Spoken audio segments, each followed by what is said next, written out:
by the Ortonville banners, please. The rest of us will hide. Where's the best place for me to do this? I would say come down here. So if we get forward. What's that? Yeah, maybe from the. I rate it. Yes, I do. The podium?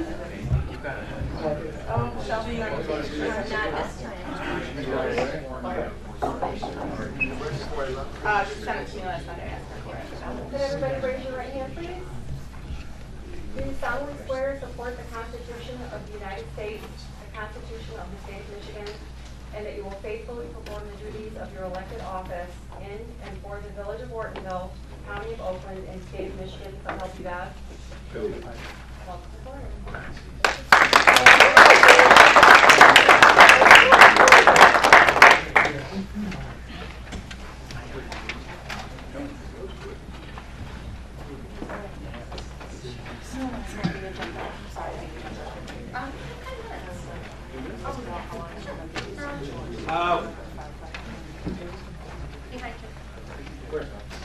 Wayne Wills? Is Wayne here? Yes. You want to speak around the back side. Where are you at, Wayne? Oh, there he is. Can you come forward, please? Oh, Wayne? Yes, sir. Drum roll.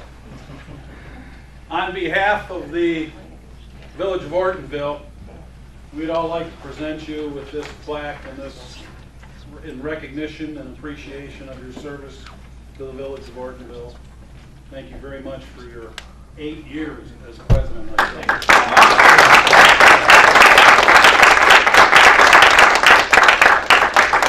It is illegal to hit somebody with that in the village. I have no intentions. Thank you all very much. Gentlemen, Joe, good to see you with us. John, thank you. For Shelby. We need Bill in there. We need you in the picture. I got one. I got You get one? You got what? I got them shaking hands. Wait. Oh. I can send it to you. I can the next one. Thank you. Okay. Thank you. Thank you all very much. Thank you. Thank you, sir. All right. Really think about it. I thought it was on her face.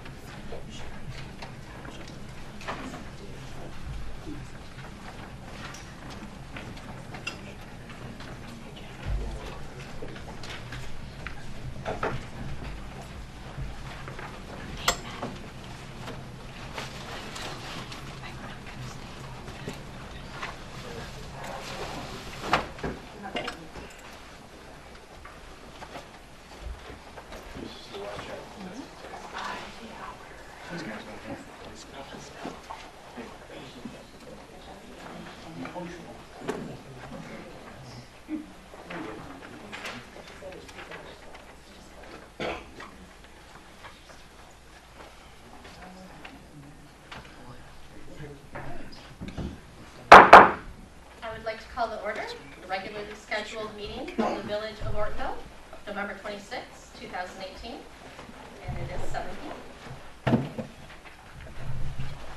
We'll stand for our Pledge of Allegiance, please. And Mark Watson.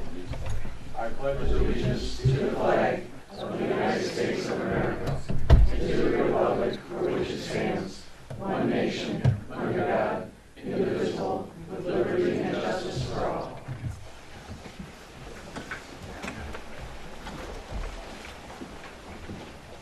Please, could we please have roll call? Rice? Here. Watson? Here. Eshman? Here. George? Here. Hayden? Robinson? Here. Sleva? Here.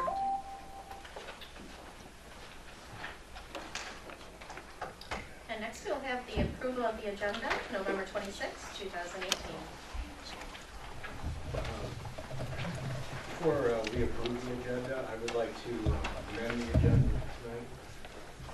Under unfinished business, item number B, Planning Commission open seat to include Colleen Skornica to fill that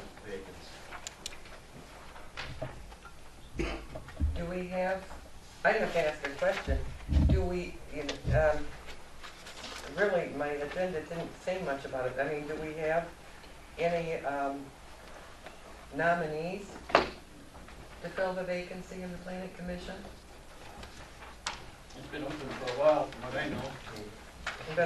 But have any, do we have any, nominees? There's been none official forwarded by the planning commission. So we don't have any nominees? Right now, no.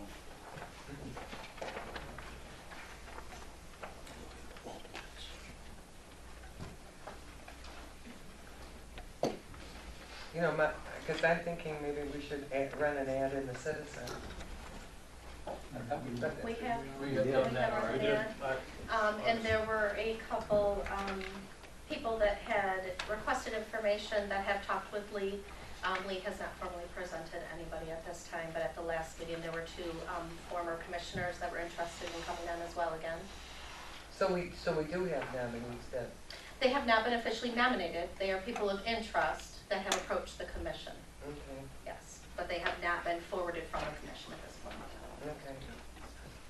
I just wanted to ask a few questions before we went forward with this change in the agenda. Anything further? Second. Anything further? Anybody else? Make a motion that we approve the agenda as amended. Support. And the agenda is amended as to 13B.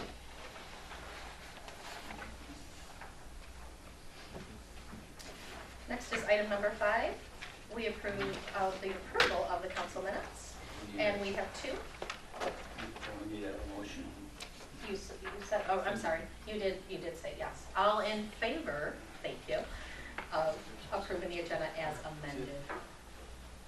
Aye. Aye. No, Opposed? Thank you. Thank you. All right, on to item number 5, which is the approval of the council minutes. The first one we have is the regular council minutes from October 22nd, 2018.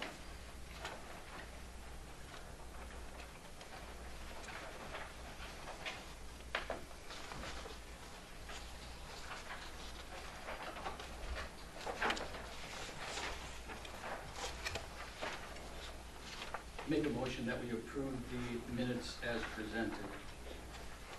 Support. All right, and a motion is made by Councilman Ashburn, supported by Councilman Buxton. All in favor? Aye. Opposed? And motion carries. Our second minutes is the joint authority from the fire department budget, and that was on October 24th, 2018. I make a motion to approve the minutes of the joint village council Brandon Township meeting of October 24th, 2018, as presented. And As presented.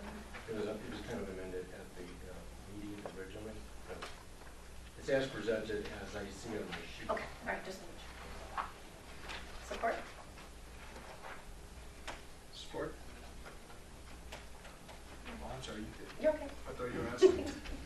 What she was asking. All right, all in favor? Aye. Opposed? Motion carries. Next is the acceptance items. You will see that includes the building department report, the ordinance violation report, Christmas in the village schedule of activities, and also the board minutes of the Planning Commission, the DDA, the Community Historical Society, and the Brandon Township.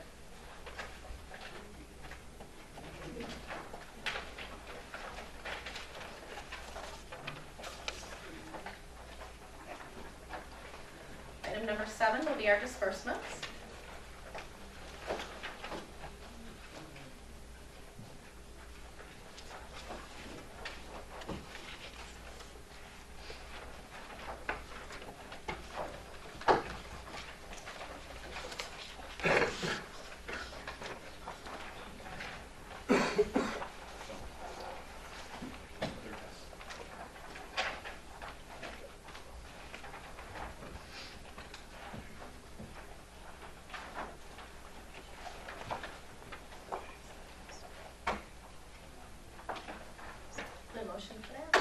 have a question on item number 24. Is this an annual upgrade, or is this an upgrade that's been moving that we just finally pulled the trigger on? That's the purchase of the phone equipment for the office, so we have a new phone system in, so that's the actual purchase of the equipment. And do you know, does this include a conference phone inside? Yep, we can move any one of our phones in the conference room and use them in any room, and so you'll have speakerphone and. All right, good. So we'd like a motion on the table for item number 7. And then we can open it to questions. I make a motion to approve the disbursement report ending November 15, 2018, and pay the village bills in the amount of $31,710.75. Support. Who supported that? Karen. All right, any questions on that? Please size for your member of the board.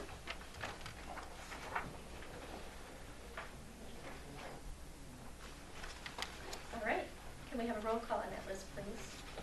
Buckley, Yes. Ashton, Yes. George, Yes. Hayden, Yes. Robinson, Yes. Sleva, Yes. Bryce, Yes.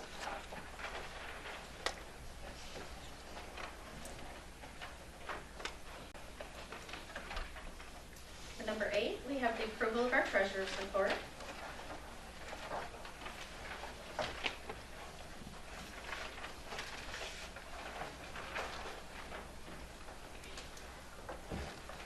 And I make a motion to approve the treasurer's report for the month ending October 31st, 2018 as presented. Support. All in favor? Aye. Aye. Opposed? Those motion carries. Next on our agenda would be item number 9, and that would be public comments. That's open to agenda items only. We do have 2 items that we will proceed with first, and then open that to the public. Item A, we have a grant presentation to the DDA. That would be Main Street, Oakland County, and Genesis Credit Union. We welcome you.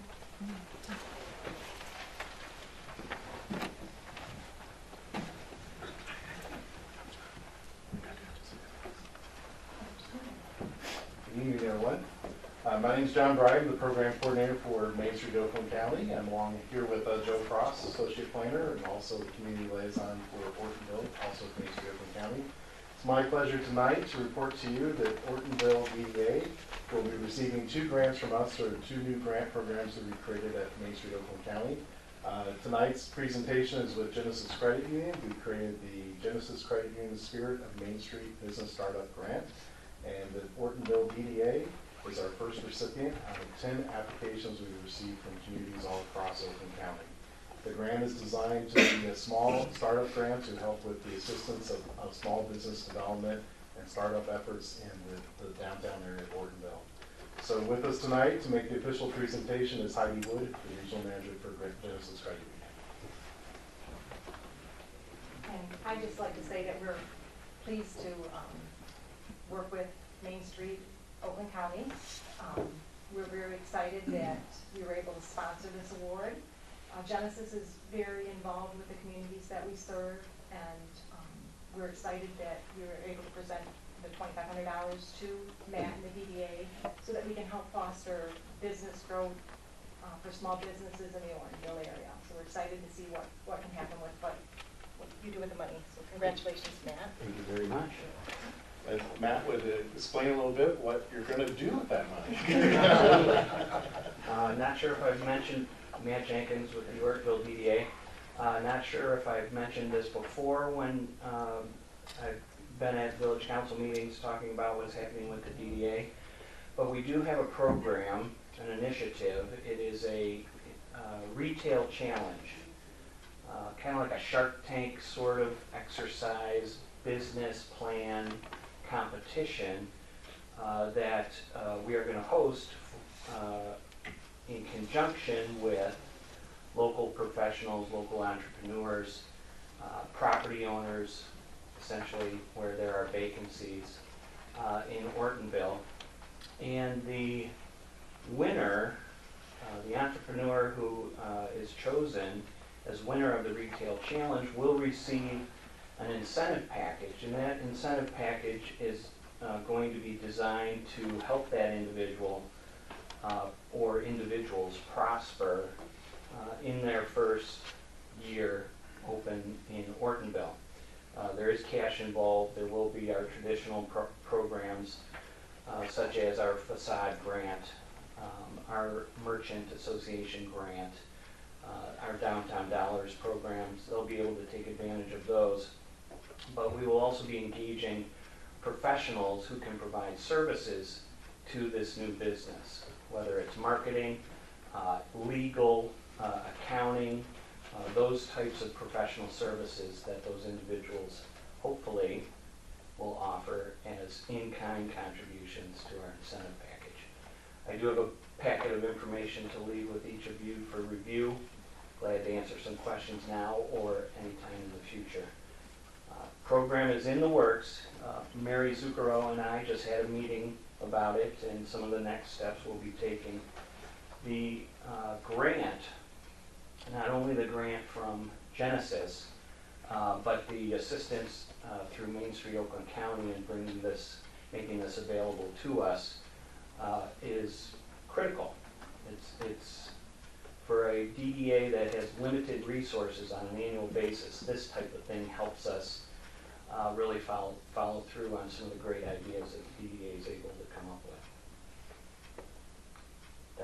That's the plan, and I would be grateful to get a picture with the folks from Main Street Oakland County, Genesis. And we'd love to have council in the picture too. So maybe we stand in front of you and you guys stand up. Can I ask, when does that all kick off, Matt? The Shark Tank thing, and when does that kick off? We have some planning yet to do, so there's not a specific date when we're going to begin accepting applications. Our hope is as quickly in the first quarter of 2019 as we can. The grant is designed to help get it off the ground. Sure. Matt and the DDA really did an excellent job of submitting an application. It's very detailed, and they say that imitation is the sincerest form of flattery. I'm sorry, but Berkeley and Highland requested a copy of your application to potentially copy in their community. So we're pleased that Ortonville is the first grant recipient of this award. So that's quite all right. I will point out that this all started, this is kind of a 3-year progression of leading up to this point. In 2016, we had some community engagement sessions. Those were part of our technical assistance through Main Street Oakland County.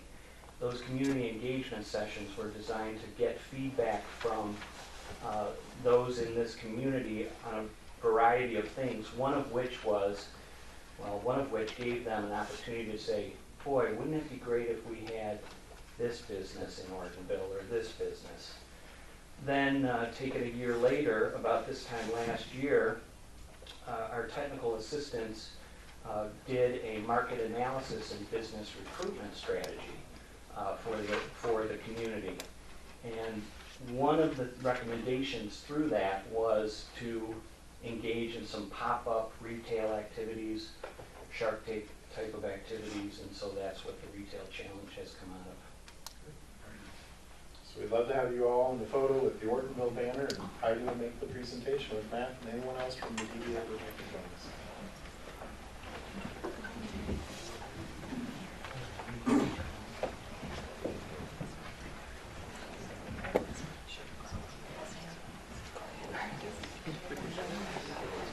Hopefully the cameras are big enough.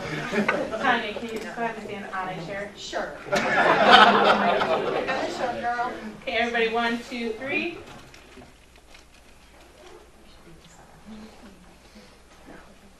I didn't do anything for this. Courtney?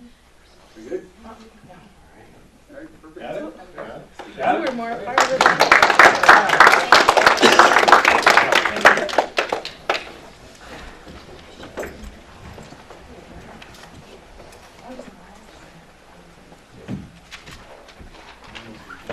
You said 1 of 2. So 1 and 2. The second grant that you'll be hearing about, he just asked me. Thank you very much. Come over here. Thank you. So we launched a placemaking grant. with partnership from Flagstar Bank. And we took in the applications for that this summer, and we were able to fund 13 of the applications, so pretty much one application from each one of the select level Main Street communities in Oakland County, which includes Ortonville. And Ortonville, was that the? Farmers Market. The Farmers Studios. Market. The Farmers Market Studios, so that's another $2,500, the money that the county put in through Main Street and through Flagstar to create that placemaking grant. And the application for Ortonville is for the Farmers Market Studios, so you'll be hearing more about that. And we just got word that Flagstar is going to do another round with this in 2019, so. Very nice. Thank you very much. Thank you for Genesis. And then, is the information from that was what was in the paper about the market, and that's also on the website, correct? The grant from the market, or is that not on there yet? No, Okay. we have I'm a sorry. I thought it was. press release ready to go out now that we've gotten the presentation. Okay, so we look forward to that. Thank you very much. You bet. And next we have the 2017 audit presentation from SKNT. Welcome, thank you very much. Good evening, my name is Jim Brent. I am an audit manager with SKNT, and want to thank Bill and Beth and everybody at the village for making the audit process go real smooth for us this year. Just to hit on some of the materials that you have. The bound audit report has a couple of stapled letters in it. One of those letters is a mandatory for us letter to the board that's pretty much just boilerplate language. The other one is an internal control letter that I'll be touching on a little bit later on. The last thing that you have is the actual audit presentation that I'm pretty much going to be going strictly from this presentation packet. So the first thing I want to talk about is the actual independent auditor's report. So the purpose of the audit is for us to provide an opinion on whether or not the village's financial statements are presented fairly. It's sort of a misconception that audits are designed for looking for fraud. That's not really what the audit is designed to do. The audit is designed to give an opinion on whether financial statements are properly presented. So the auditor's report, which is on the first page of the handout here, kind of breaks down what management's responsibility is and what the auditor's responsibility is as relates to the audit. So management's responsible for the preparation and the fair presentation of the financial statements. I mean, it's our responsibility to come in and give an opinion on what the financial statements are fairly presented. And our opinion is on the top of the second page of the letter. The opinion is an unqualified, clean opinion. It's the best opinion you can get. It's what your constituents want to see. It's what the state of Michigan Treasury wants to see. That the financial statements are presented fairly in all material respects, with all the various opinion units, the governmental activities, the component unit, each major fund, and all the information of the village.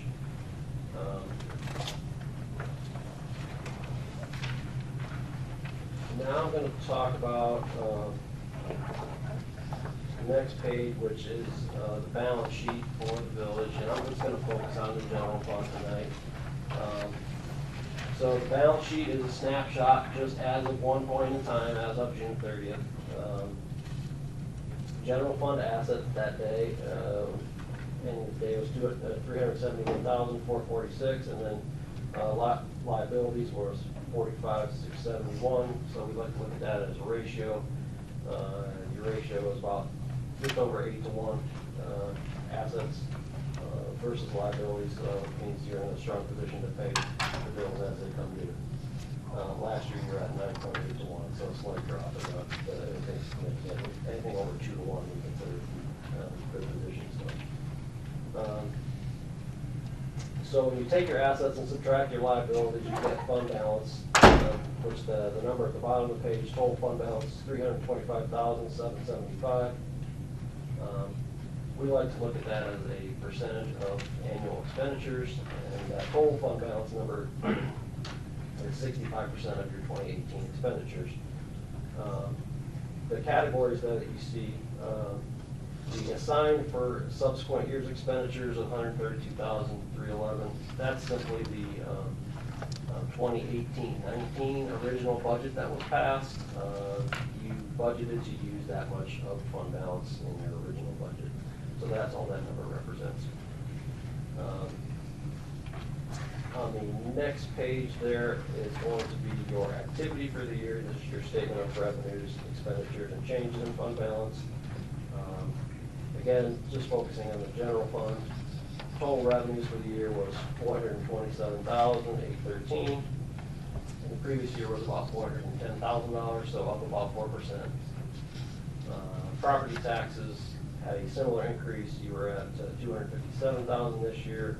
Last year it was $249,000. So after many, many years of flat or losing property values, at least they're starting to creep back up a little bit. Total expenditures for the year, $497,000. It was $387,000 in the prior year. Almost all that increase was in the public works sector. About $90,000 increase compared to the previous year. You were at $224,000 this year. Some of the key components of that increase, there was a new tractor and a new truck that was purchased. There was a street light conversion that happened during the year, and there was some increased maintenance expenses too. So that total revenues less total expenditures takes you to that net change at the bottom of the page of just under $70,000. Your final budget that you passed in June budgeted for a $73,000 decrease, so you managed to beat that final budget just by a little bit. So, and again, that bottom number at the bottom of the page, $325,775 fund balance going forward. So the next page is just some graphical thing of some trends. The first graph, the bar graph, your blue bar represents the revenues for the year. The red bar is your expenses for the year, and then that yellow bar has your fund balance at the end of the year. So in the last 5 years, 2 out of the 5 years you were able to add the fund balance, and 3 of the years you used the fund balance. If you look at that yellow, that trend of the yellow bar there, you've got a slight downward trend. Nothing outrageous or significant that I would say, but it's something to keep an eye on going forward. And then the bottom graph there is unassigned fund balance as a percentage of expenditures. So that's not taking the entire fund balance, that's just taking the unassigned portion, which is why that it really looks like it dropped off quite a bit this year, because you guys used you planned $132,000 loss this year, so that percentage of the unassigned really decreased as opposed to some of the previous years. Again, it's a little bit skewed, but something to keep an eye on. It's not as dramatic as what that line graph there might show. Anything over 20% fund balance we would consider to be healthy, and you're just under 40%. So. The last couple of pie charts just show where your money comes from and where it's being spent.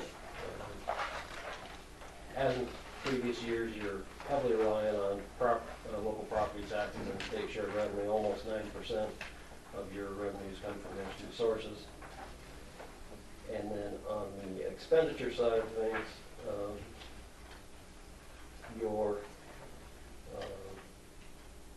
there was a change from last year. Last year, the public works was only about 33%, and this year it jumped up to 45%, and I hit on some of the reasons for that a little bit earlier with some of the extra purchases that you had this year.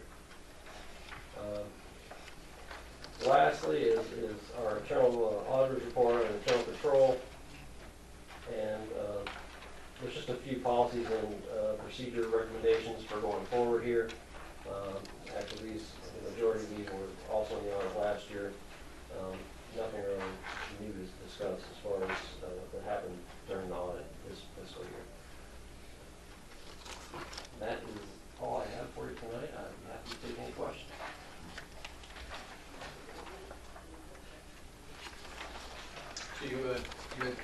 regular segregation of duties, and you brought this up in prior years, and you noted A and B, that the clerk, treasurer, village manager all have access to the cash drawer. What is your recommendation there? So this is it's an issue in a lot of small villages, that there just aren't enough people that are available to segregate the duties as much as you. But what we would try to do is, anybody that's, as many people as you have, try to segregate things as much as possible. But according to the letters that are on there, so trying to, the person who's taking things to the bank shouldn't be doing the bank reconciliation in a perfect world. Those duties should try to get split. So on a day-to-day basis here, I don't know exactly how many people that you have in the office. It's a difficult act to do when there's only 2 people in the office. It's something that's going to be tough to do. But it's mostly there so you realize that yes, this does exist as a risk, and to do whatever you can to try to separate things as best you can. I realize, like I said, with the limited number of personnel that you have in that village, that's not always going to be a practical thing. So in those circumstances, you can look at, as a board, you guys need to be diligent about looking at all the transactions that are happening, and we just went through the approval of all the expenditures as part of the meeting. That's an important thing to be doing. You can be looking at the receipts in a similar way. Be something that also you can do to mitigate that risk that's there. And then, I just wanted to follow up on the second item, B, then you're recommending that a log be kept for all mail that is open, which is not being done now. Right. How much would that mitigate this action item here if they started keeping a log of all mail payments as suggested? That would definitely mitigate that.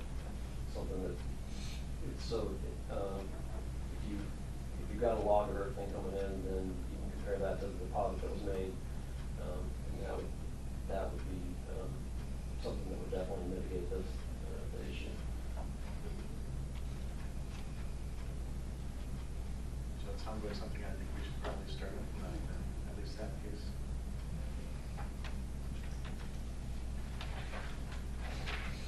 For sure.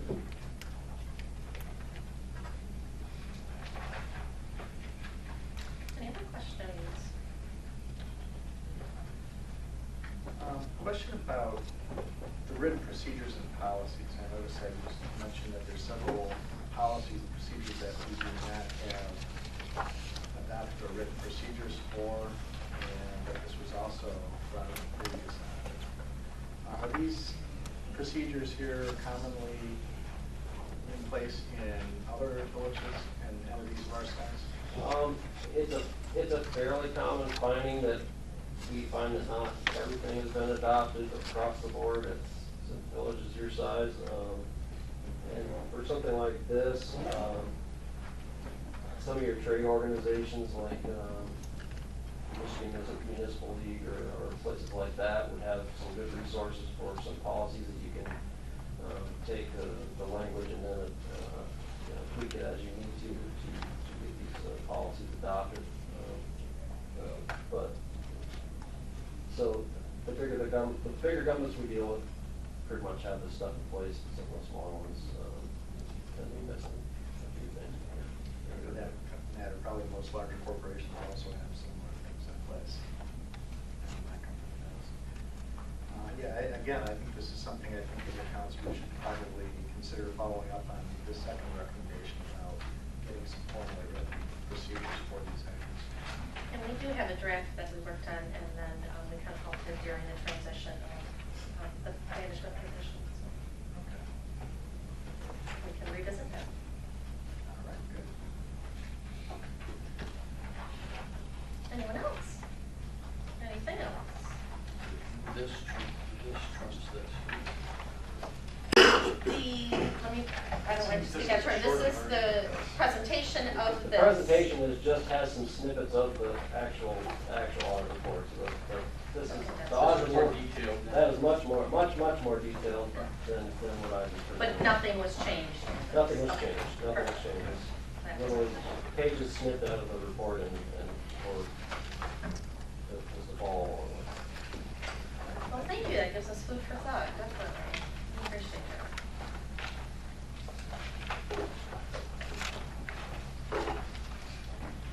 Thank you very much for coming out.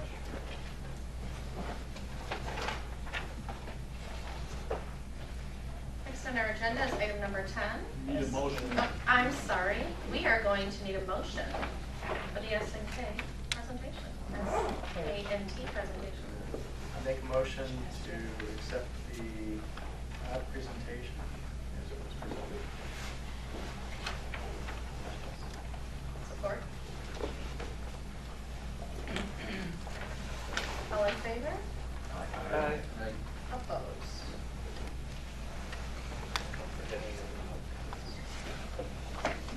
That's what I get for crossing it.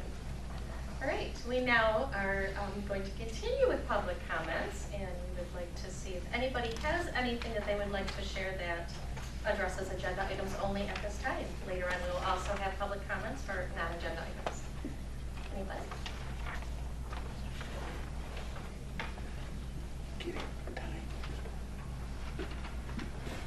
Hello, Melanie Nagel, and congrats to new members.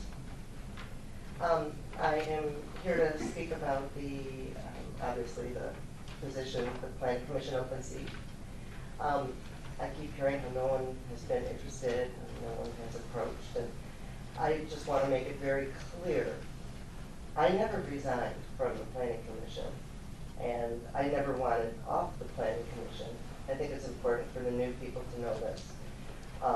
I was never given a reason why I was taken off the Planning Commission, and I've asked several.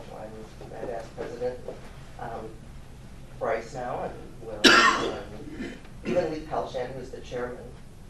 I spent 7 years on Planning Commission, 3 years on council. I was even asked by the Planning Commission to be the new chair, and I declined that. And a month before I was asked to, or not asked to, a month before the vote went down in silence, I was given the best compliment I could have by our chairperson, Pelshan, that I was the hardest working planning commissioner that he's had the pleasure of working with. And he said that's McKenna, who we were working with on the master plan. And that's the best compliment that I've gotten in 7 years, and I appreciate it. A month after that, I'm no longer on the planning commission with no reason why. I think I deserve a reason why. And again, I never wanted off of it. I don't think I have to interview for it. I've been doing it for 7 years. And if that was the case, then both Larry and I, at the same time, should have had to give resumes and interview if that is indeed the new process, which I know it's not. Planning Commission will submit to Village Council who they recommend. And I know they're not aware of Colleen Skornica. She hasn't approached the Planning Commission, at least as of today. Maybe tonight she did. But it shouldn't just go on an agenda and then you vote on it. Planning Commission has to recommend to the Village Council. At least that's Robert's rules, that's how we've done it here. If it's changed, my apologies, let me know how it's changed. But I would like to know why I'm not on it. I loved it. And I had a 10-page write-up for McKenna on master plan and some of the changes. I have taken 5 classes, 2 on site, and the other 3 were online to prepare for the master plan and CIP and to be ready. And I just don't know what happened. But just wanted to make it clear, I did not resign ever from that. I enjoyed it. Thank you, Melanie. We appreciate it. Thank you. Rick? All right. Rick McAvinci, I'm on the Planning Commission, as you all know. And so Melanie kind of surprising. I didn't know she was gonna be here, and her question surprised me in a way, because I came here tonight to ask. In the planning commission, we have not had any explanation at all from the village council why you did not even allow a vote on Melanie's reappointment to the planning commission. And we can guess, but it would be much more appropriate that we had some answers to that question. Why you decided to not even allow a vote. So I was going to ask. I was going to ask each of you separately. Mark Robinson, would you give us your reasons for not allowing the vote for Melanie? First of all, I thought this was just a time for you to speak your opinion. Unfortunately, Is it? we can't Okay. at this time, yes. Thank you for pointing that I out. would love for you to be able to meet with people and have a discussion with them, but unfortunately, this is your chance to be able to speak and Okay. share what So- you'd love to with us. So, is there a point that I can ask later, or not? I'm sure that people will be available after the meeting, yeah. Okay. Well, we would, as a planning commission, we have wanted to know what your reasoning was, and we still want to know. So if you could present this to us in some way, we appreciate it. I've been doing Thank you. quite a bit of research on it, so. Okay. Thank you. Sorry, Mike, I didn't Although I wasn't know present that. Okay. at the meeting where this decision was made. All right, thank you. My Thank research you. is general as to how you go about getting people on the planning commission, so we can talk about it after the meeting. Okay. Thanks. Brittany McLaren, DDA, and thank you for everything you guys have done this year to support the DDA. We really, really appreciate it. Also, yes, this is not the time for back and forth question and answer. But maybe at the end of the meeting, where there's like room for trustees' comments or things like that, it may be an appropriate time for anyone to voice their feelings or opinions on the matter. Also, I would fully support Ms. Nivelt being reinstated to the Planning Commission. I spent 3, I believe, years on the Planning Commission as liaison during my time on council. And Mr. Pelchan is right. I mean, Melanie is one of the hardest working commissioners that I had the pleasure of working with. And they are all very hardworking, but I know many times Melanie has come to the table with just piles of information and research and things like that, just above and beyond, and spends a lot of her own personal time volunteering to do work for the commission and for the village. So I know she's a great asset to the DD, or to the planning commission itself. And so like I said, I would fully support her reinstatement. Thank you, Courtney. Wayne Wells for North Church Street. During David Jenkins' presentation, with respect to the funds that were granted by the different financial institutions for the DDA, what was not mentioned, and these funds are coming in a very timely manner, because what you did not hear was that we took a major budget hit this year because the library has opted out of the capture process, so that the library, our budget this year, not future year, but our current budget that we've already planned on, which is $70,000 annual budget, the library has decided not to continue giving the DDA money via a capture process. So that amounts to $5,800 out of our $70,000 budget. I just wanted to be aware of that. So these funds that came in from the different banks and so forth, and all the accolades are just going to be barely keeping us even. Thank you.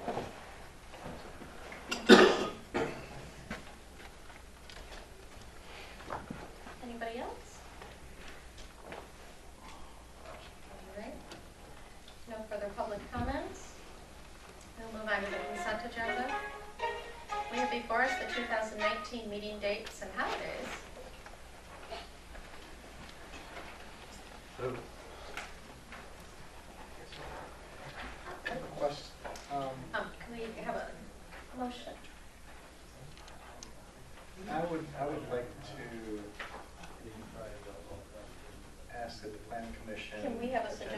motion? Removed from the consent agenda.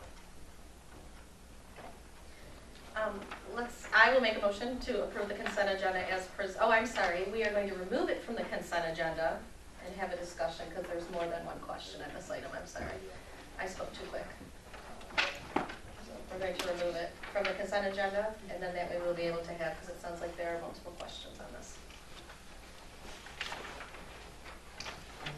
And that will move it down to new business G. Correct? All right. So we'll hold the thoughts on that, and we'll come back to that. Well, there was two pieces in there. Pardon? Was there a question on the council? Because I don't have, I only No, have a there's question on multiple, the- there's three of us that need to have questions, so. Okay. All right, so number 11 would be our trustee committee updates. And we will start with Mark Robinson and work our way down the line and see what we can update on what's been going on this month. Okay, streets, we haven't met recently, but I know that we have on the agenda to approve a couple more signs. So, it's gonna be voted on tonight. So, a couple more of the speed process signs. And that's about all I have. Sounds Okay. good, thank you. Since I'm new on the council and I have not been assigned to a committee yet, I don't have a report Planning. of planning. Not that for you, but, yeah, planning commission, we're continuing to work on the master plan. We had a workshop combined with the DDA and the council and planning commission just last week, where we are hoping to get close to the final results of all the different pieces, and then we will get a consolidated report back from McKenna that we will review at our next month's meeting. Anything else? I sit on the personnel committee, and since the changing of the guard, so to speak, we have not had a personnel committee as of yet. I would hope that maybe we can identify who the third person could be on the personnel committee. Fair enough. Are you looking for volunteers at this point, or? We'll discuss that further on down, but yes, we would do change of guard January 1st, so we'll be gathering up everybody's wishes where they'd like to be, and we'll work on that. So Pat, you have no committee updates as of now? No, I don't have any updates. We'll work on I it am, next month. I am here to information gather though. Great. And I would definitely, I'll put my name on one or more of those committees. We hope so. Thank you. The Fire Authority Board, we met last month, and Chief Wampus is here. If, Chief, do you have anything that you'd like to add? Since we didn't meet as a board. Nope, nothing. Okay. That's it. Thank you. Okay.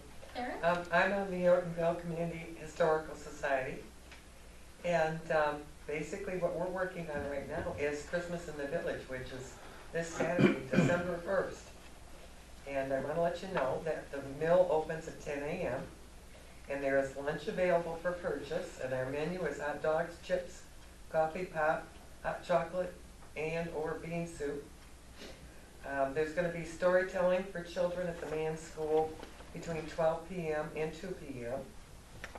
And Santa's reindeer will be at the old mill from 1 to 3 p.m. for the children to actually see these reindeer.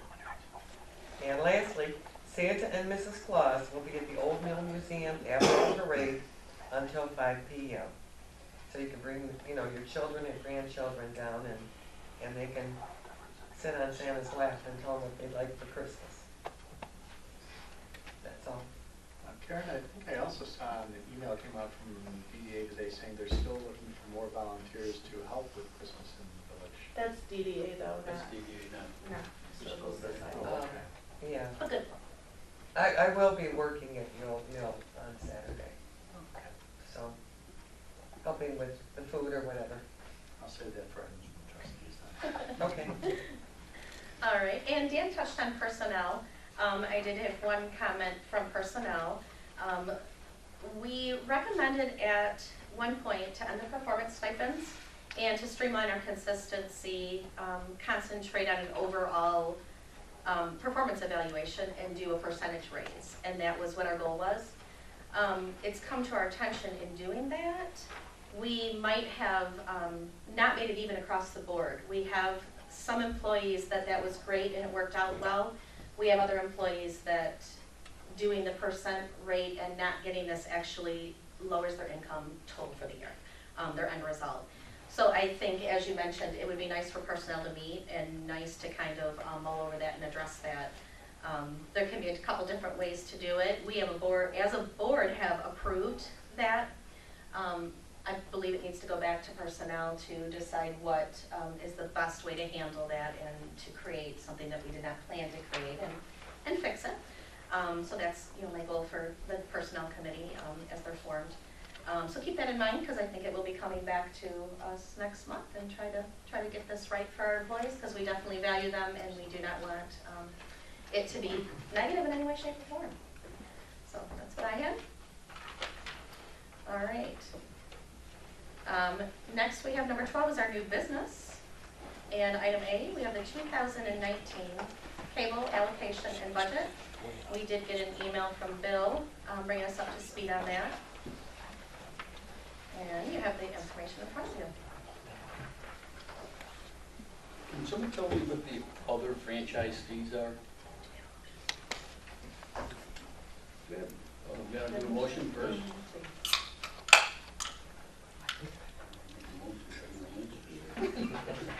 Would anybody like to make a motion?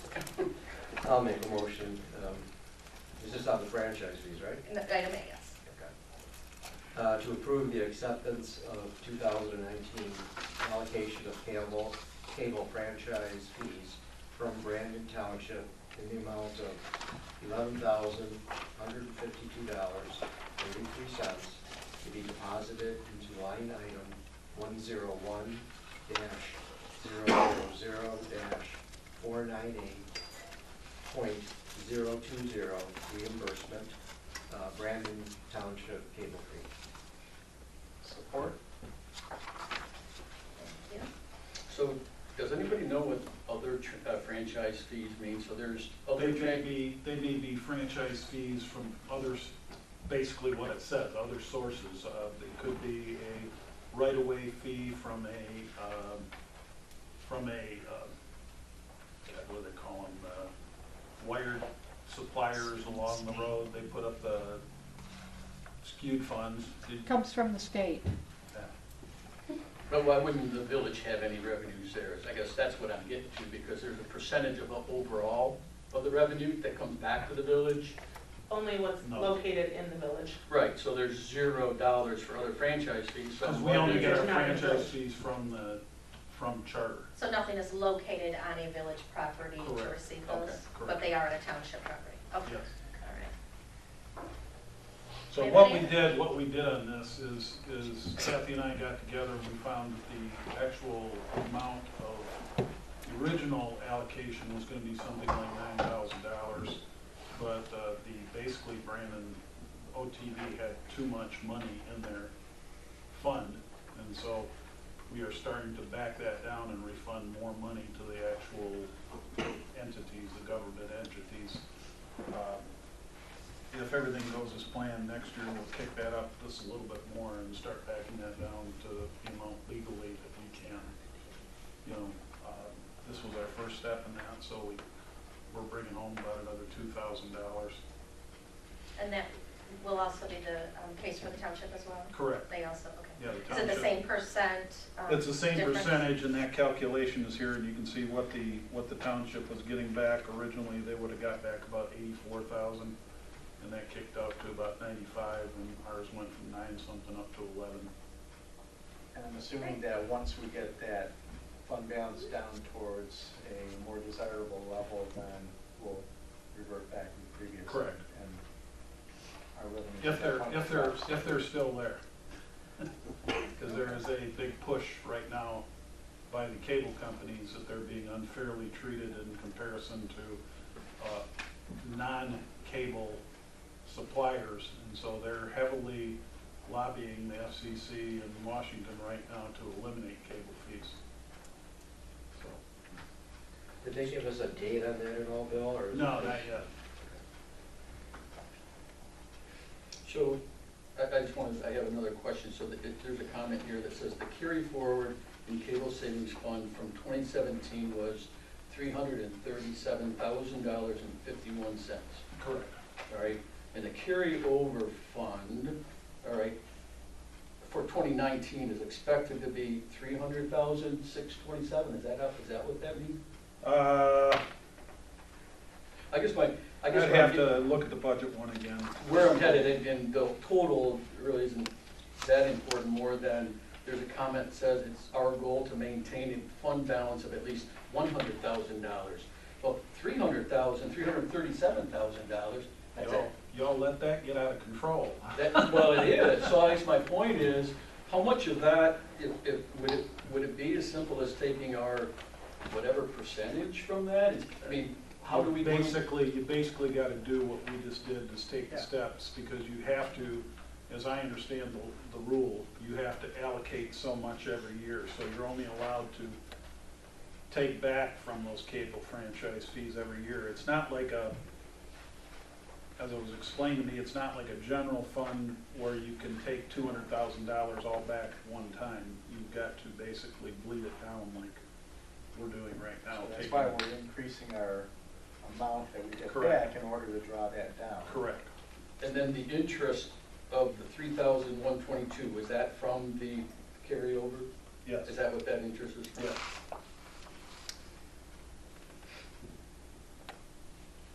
It seems like a lot of money sitting there doing nothing is my thought.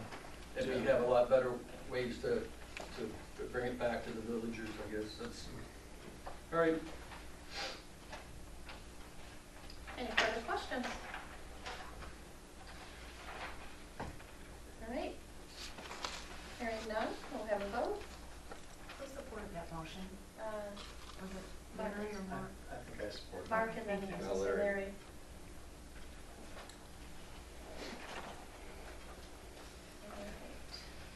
And that is a deposit, so all in favor? Aye. Opposed? Motion carries. Does that need to be a roll call vote for that? It's a deposit, not a withdrawal. Okay, all right, Yeah, we're not spending money, so. okay.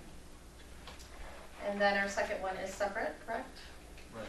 I make a motion to approve the 2019 Ortonville cable television budget as presented. Support? Any further questions on that? I know we did address some. Are there any others? Hearing none, we'll have a vote. All in favor? Aye. Opposed? Motion carries. And we move on to item B, that is our news speed radar signs. Yeah, the last meeting I was asked to get a quote for 2 more of the signs.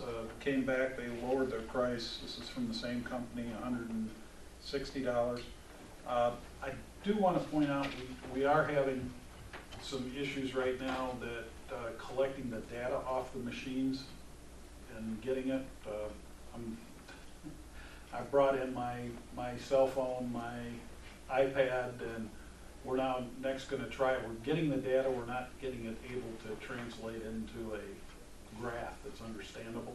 So we're able to pull it off, we're just not going to have the 2 communications talking to each other. So we're gonna try one more thing by bringing it in the office and actually charging it in there, and then try to feed it off directly from the sign onto my computer. We're able to program them, we're able to get the data off, we're just not able to. So if I figure I get the sign in the office, that way I can get them on the phone with me. And So currently we just have 1 sign? 2. We have 2 signs that we're flipping around that we can flip to. We have 8 brackets, so we can put them in 8 different locations around the village. So the question was, do we want 2 more right now, or do we want to wait for a month to see if we can work out the data issue? Or And I also have another question. At one time, we were discussing with the township's interest of wanting to purchase some signs and doing some piggybacking with them. the township is interested in renting the signs from us, because keep in mind, they don't have a DPW department.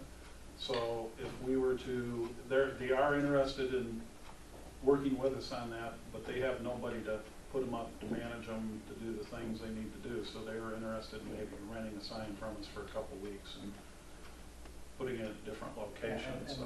Right now, you swap the signs out? Yep. Is that so that they can be recharged? Well, you can recharge or just move them around the locations. When they come out, they've got to be recharged, yes.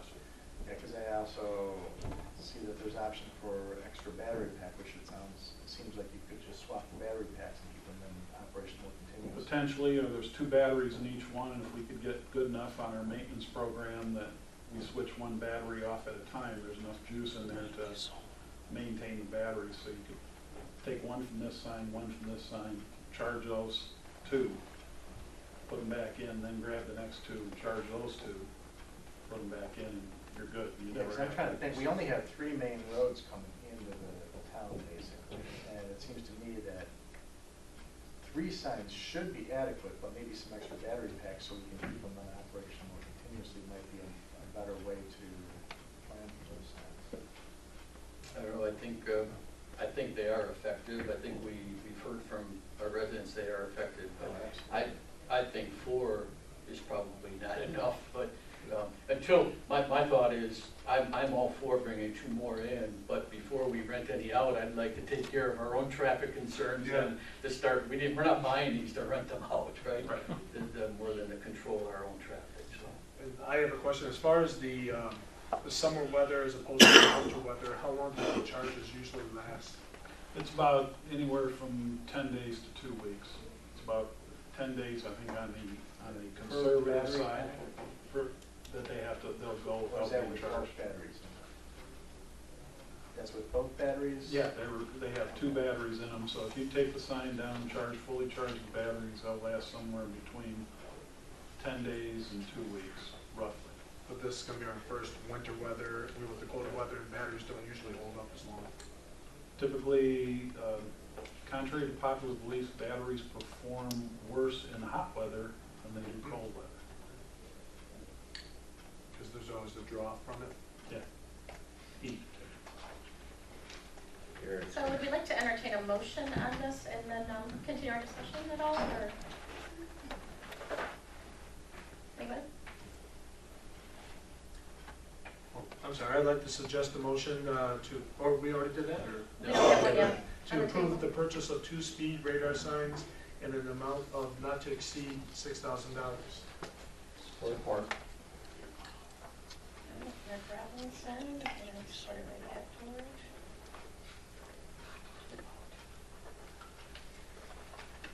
And continue discussion on that. Any other thoughts, ideas? I think 2 things that I was thinking and touching on what Bill said, receiving some feedback, seeing what the reports say on that. I think that would be great to have. I don't know if that's necessary before we purchase. I don't think it makes a difference time frame wise, but I would like to see a difference that does make before we continue to purchase them. My other thought was, I think everything's great when you first put it in and then people get used to it and people are aware of it. And I think the key might be to move them, change which side of the road and continuing to move them is a big difference. Because once you see it, you do that same exact drive into the village every single day. You know it's there, you slow down, you speed back up. But I think having the brackets and maneuvering them, I think to me is a bigger priority than more expense and more purchase, but that's just one person's opinion. But I think, as you were mentioning, maybe more batteries and more movement, checking out the report and seeing. But I do think it's great. I've received a lot of feedback from people, and I think either way we go, we can't lose. Yeah, I'd like to add one more thing. As far as, I spoke with Lieutenant Glover, and he says that they've been really working out well. He's gotten a lot of information off of these signs himself, so I just wanted to add that. So they have access to the data? Well, that's the way I understand it. Okay, so are they still under warranty? Yeah. All right, Yeah. so if there's any issues, If there's any getting the issues, data out of yeah. them, okay. But I don't believe, we have not received any feedback yet from No, we have not. Lieutenant we've not Glover, been able to because put I it don't in think, a presentable right. fashion that he could use yet. So I think, that's one of the hesitations of, I think our already expressed my view that I would be in favor of one more sign, so we have a total of 3, but then get more batteries so we can keep all 3 in operation continuously rather than having this one. I think that'd be a more cost-effective way to get 3 signs on all the time. But you also have to remember, you're only addressing one side of the road. You're not doing both directions. I think we need And more that's- signage. And we have not That's really why. even addressed the issues of coming up and down Mill Street. You know, we've done at the top of the hill, in both ends of South and Church Street, but we haven't even addressed the issues. I mean, people fly by our house all the time, right? You know? That's why I think the continual rotation, it surprises you when you see it, you don't know where it's going to be as a plus. I think we Anything definitely would from utilize Councilman? 4 signs. Anything else?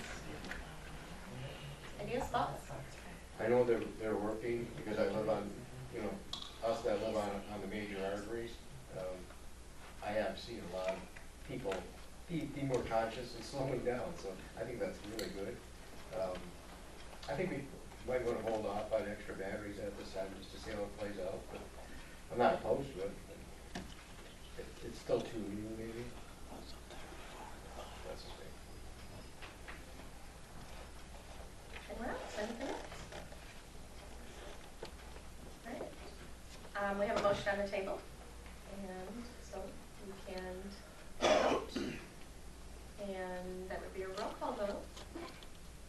Eshman, Yes. George, Yes.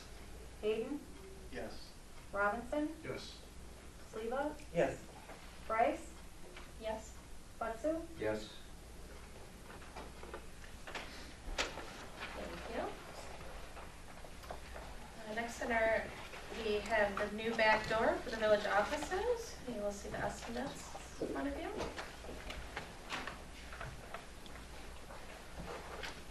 Like a little background, if you've been in the village office lately, the back door, the door frame is rusting out at the bottom, so the critters are crawling in especially.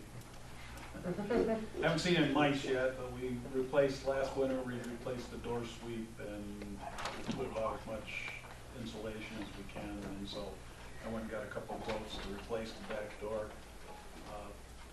Literally, you can see out it when the sun's shining if you shut the light off in the black hallway, and it's time. I would imagine also if the frame's starting to rust out, it might not be as secure as it should be. I'd like to make a motion to approve the purchase of the installation of the back door for the village municipal office in the amount not to exceed $1,700. Support. A motion made by Dan, supported by Councilman Robinson. Any further discussion?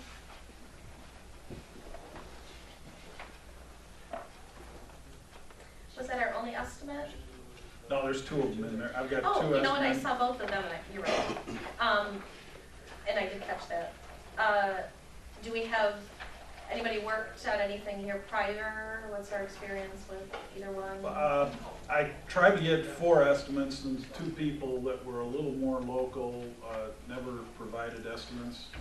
You know, I waited and called them back a couple times, they didn't provide. The reason I bumped this up to 1,700 is because these 2 estimates were done via pictures and my measurements over the phone to finalize it. They have to come out, and these are really commercial door people too, so you want, especially when you're dealing with brick masonry and metal, you want somebody that knows what they're doing and does this for a living, so. But we do not, neither person has done prior work with us at this point? No. Okay. Not at this point, no.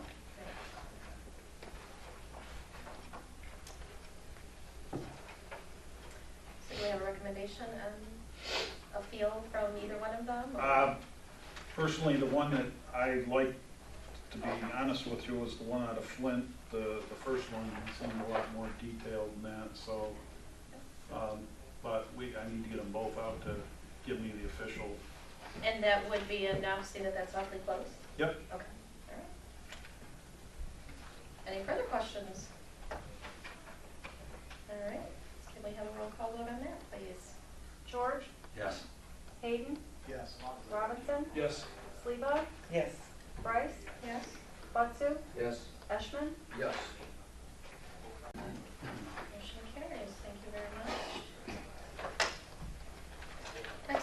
B on our list, and that is the president pro tempore. And searching through all of our wonderful candidates on the board, all the information that we need. We definitely want to make sure we have something in place each November. I had a chance to talk with Karen a little bit, and Karen respectfully declined. Karen has been the one in most attendance of our meetings, and that was imperative for me. Though I've only missed one meeting, you can miss a meeting, and an emergency, it's very important to me to make sure that somebody is there and available and done their homework and reading well. So I thank you very much for considering that. And that moves on to Larry Hayden as the option to be available, and again has been at most meetings between the Planning Commission, and I did some digging from past meetings on council and able to gather that up. And to me that's very important. Like I said, I do not plan to miss, but things happen, and we have to be realistic that we are protected in that, making sure our due diligence is met. So that is my personal recommendation, is to appoint Larry Hayden.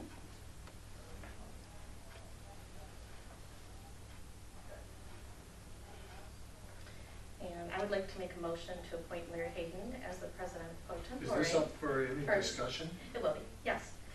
For the next current year of the Ortonville Village Council, effective November 26, 2018. And that is open for discussion as well. I thought usually you take the most senior person who's been doing it and has experience doing it.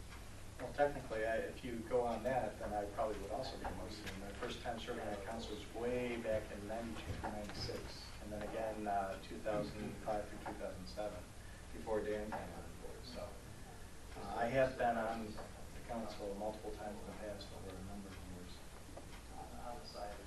And I personally, for my variable, because I don't in any way want to put anybody on the spot, it is chosen for who has come prepared with their homework, who has come most often, and who has asked most of the questions and prepared.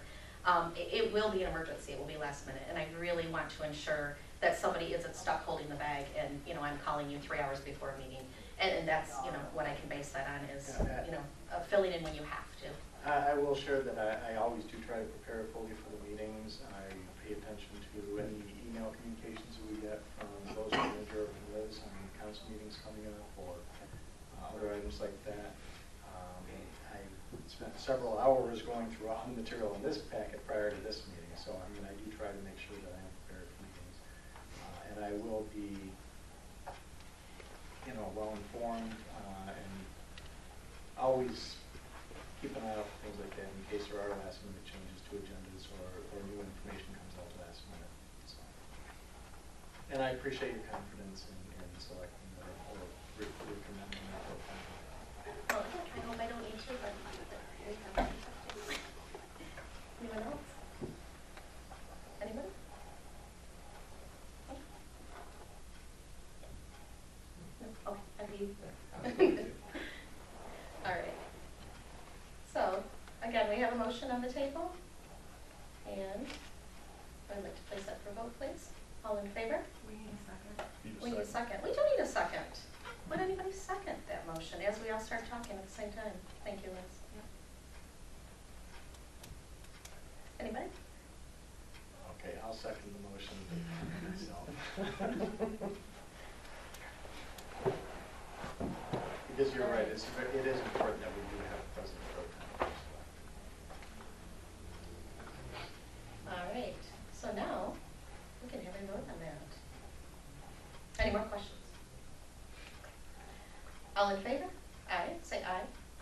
Aye. Aye. Opposed? No. Am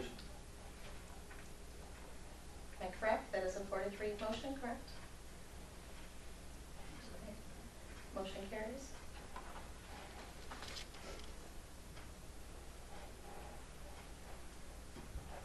And I thank you all. So just for a show of hands, who supported that motion? That would be Sleva, Dan, are you interested in doing this? I've always been interested in it, but that's not for me to decide, it's for this council to I'm just decide. curious to know. Absolutely, absolutely. Well, I would personally hope everybody would be interested. I mean, that's why we're all here, is to, I mean, I wouldn't throw you under the bus. I am the but- longest standing council member here. I'm 10 years into a 12-year, actually, continuous service. And, yeah, it's up to council, it's not up to me. I understand. But if council votes in favor of Larry, I'm for it too. All right. Let's, All right. I think we need to vote again, just to be real sure. Do you want If you want to do it, Now we if you do want to roll do call it, vote. once you roll call vote, I would be glad to do that. Yeah. Robinson, Can you clarify the, A motion? Oh, the motion. The suggested motion was to appoint Larry Hayden, President Pro Tem of the Ortonville Village Council, effective November 26, 2018. no? Sleva, No. Bryce, Yes? Butsu, No. Eshman, No. George, No. and Hayden. Yes. In that case, since I was not selected, Dan is right. He has probably as much seniority as anybody else on here already, and I would not be opposed to see Dan continue as President Pro Tempore. That would also maintain some continuity from the previous council. So I make a motion that we appoint Dan Eshman as President Pro Tempore. Support.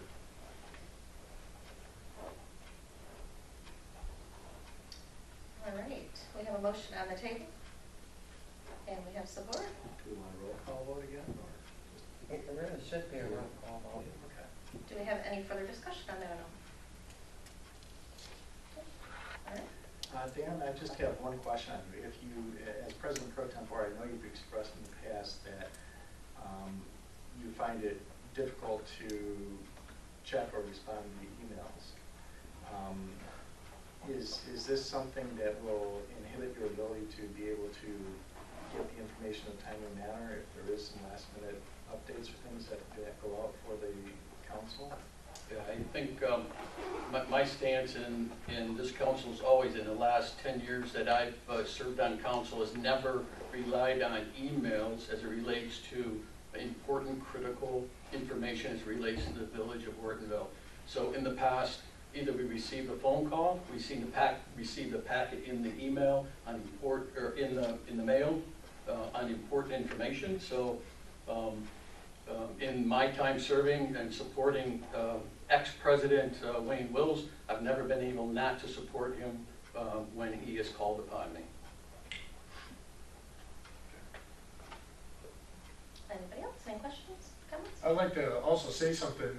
I know that I had clarified with the emails, because when everybody sends emails to us, it goes to our personal email account. And I, for one, working with Bill and Liz, had my own village email come to a village email address so I could focus specifically on that.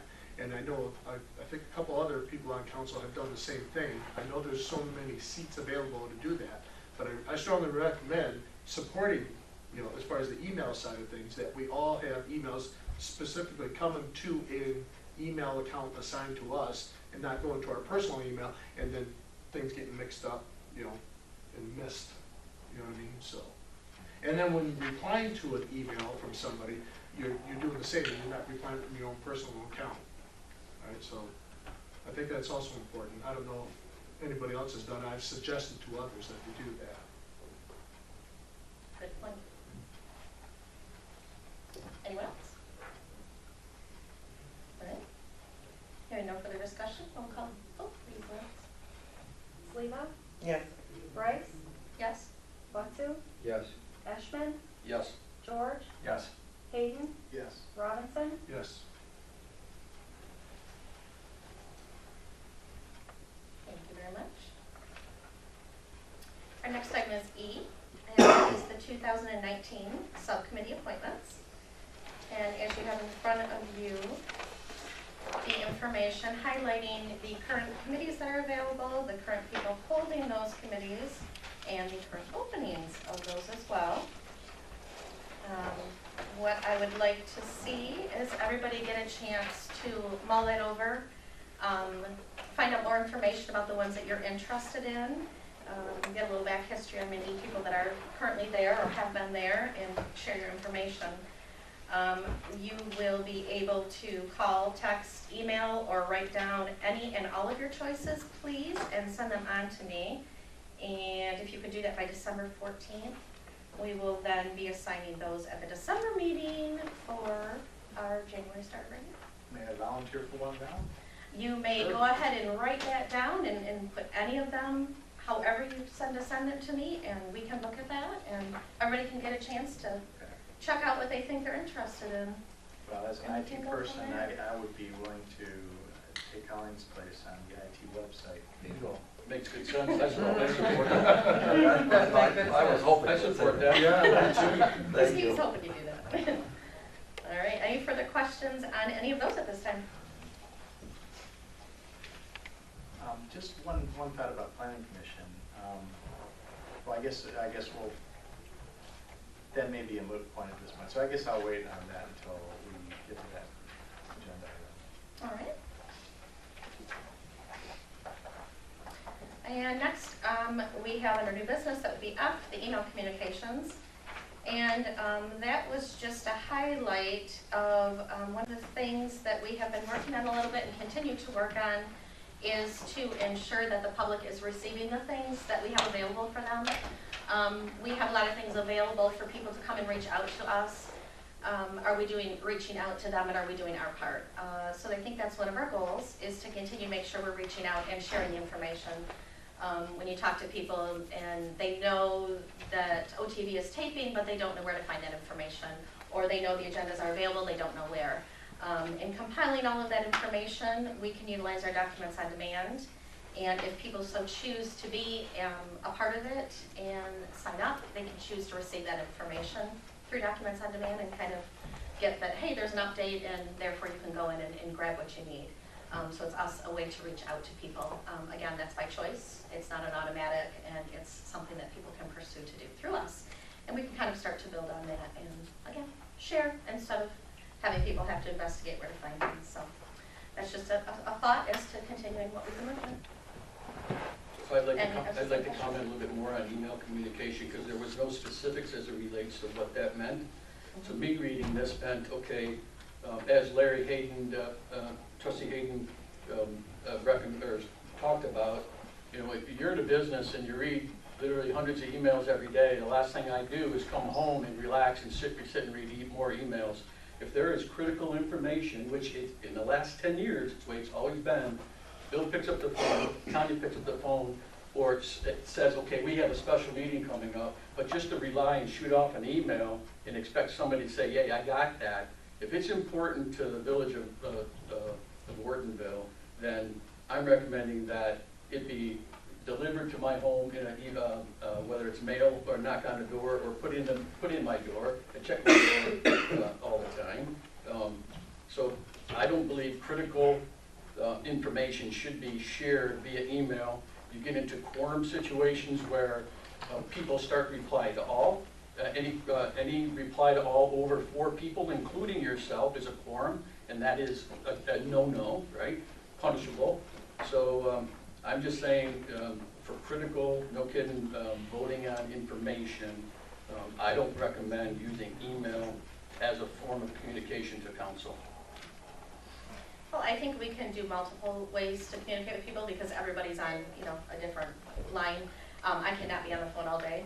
I'm at work, you know, all day, multiple places, and I'm sure you don't want to call it 10 p.m. when I'm finally home.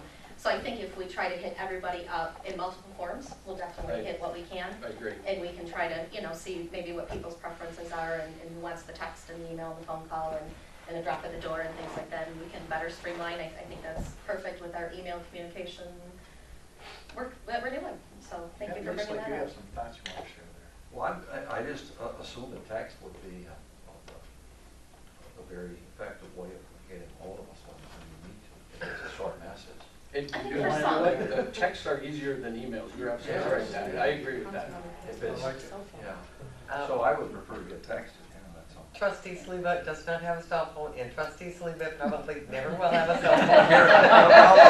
I'll get you hooked up. I can answer the cricket for 25 bucks. And I'll subsidize it. I go by email. So we And all then have the ways. technology sometimes Right, fails. Right. So that might be a good thing to pursue. And Liz, can you be our point person for us to let you know the best form of communication for each of us Well, for village information? Yep. Would that be possible? And then we can compile that, we can all have that and find the best way. Karen, if somebody texted me, I would get a hold of you. I have your landline number. Yeah, you do. Mm-hmm. Larry? I would just like to add that I think that the default method should be the formal communication, written or whatever that we have in our official procedures and stuff. But I also think that just like, you know, you get bill statements or bank statements or other things like that, the default is to get a hard copy in the mail, but optionally you can also have other ways of having that delivered. And I think that we should have some options to provide some flexibility where the council people can choose how they wish to receive the communications, which forms are most effective for them. So maybe what we should do is kind of create a checklist of different methods, and then we can select, hey, by this way and this way.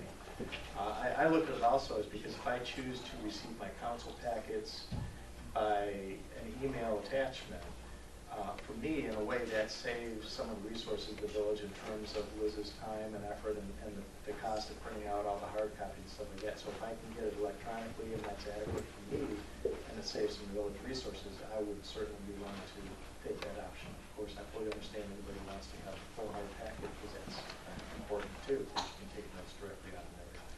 See, what I want a text message is if you want to include a fair amount of information, if you simply set up my text message, you know, on a blast text or whatever, boom, so look in your email, then at least I'm alerted to look for that, what I have to do on to then.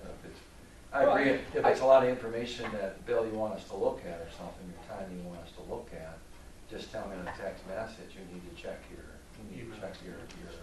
email, and then I'd be okay with that.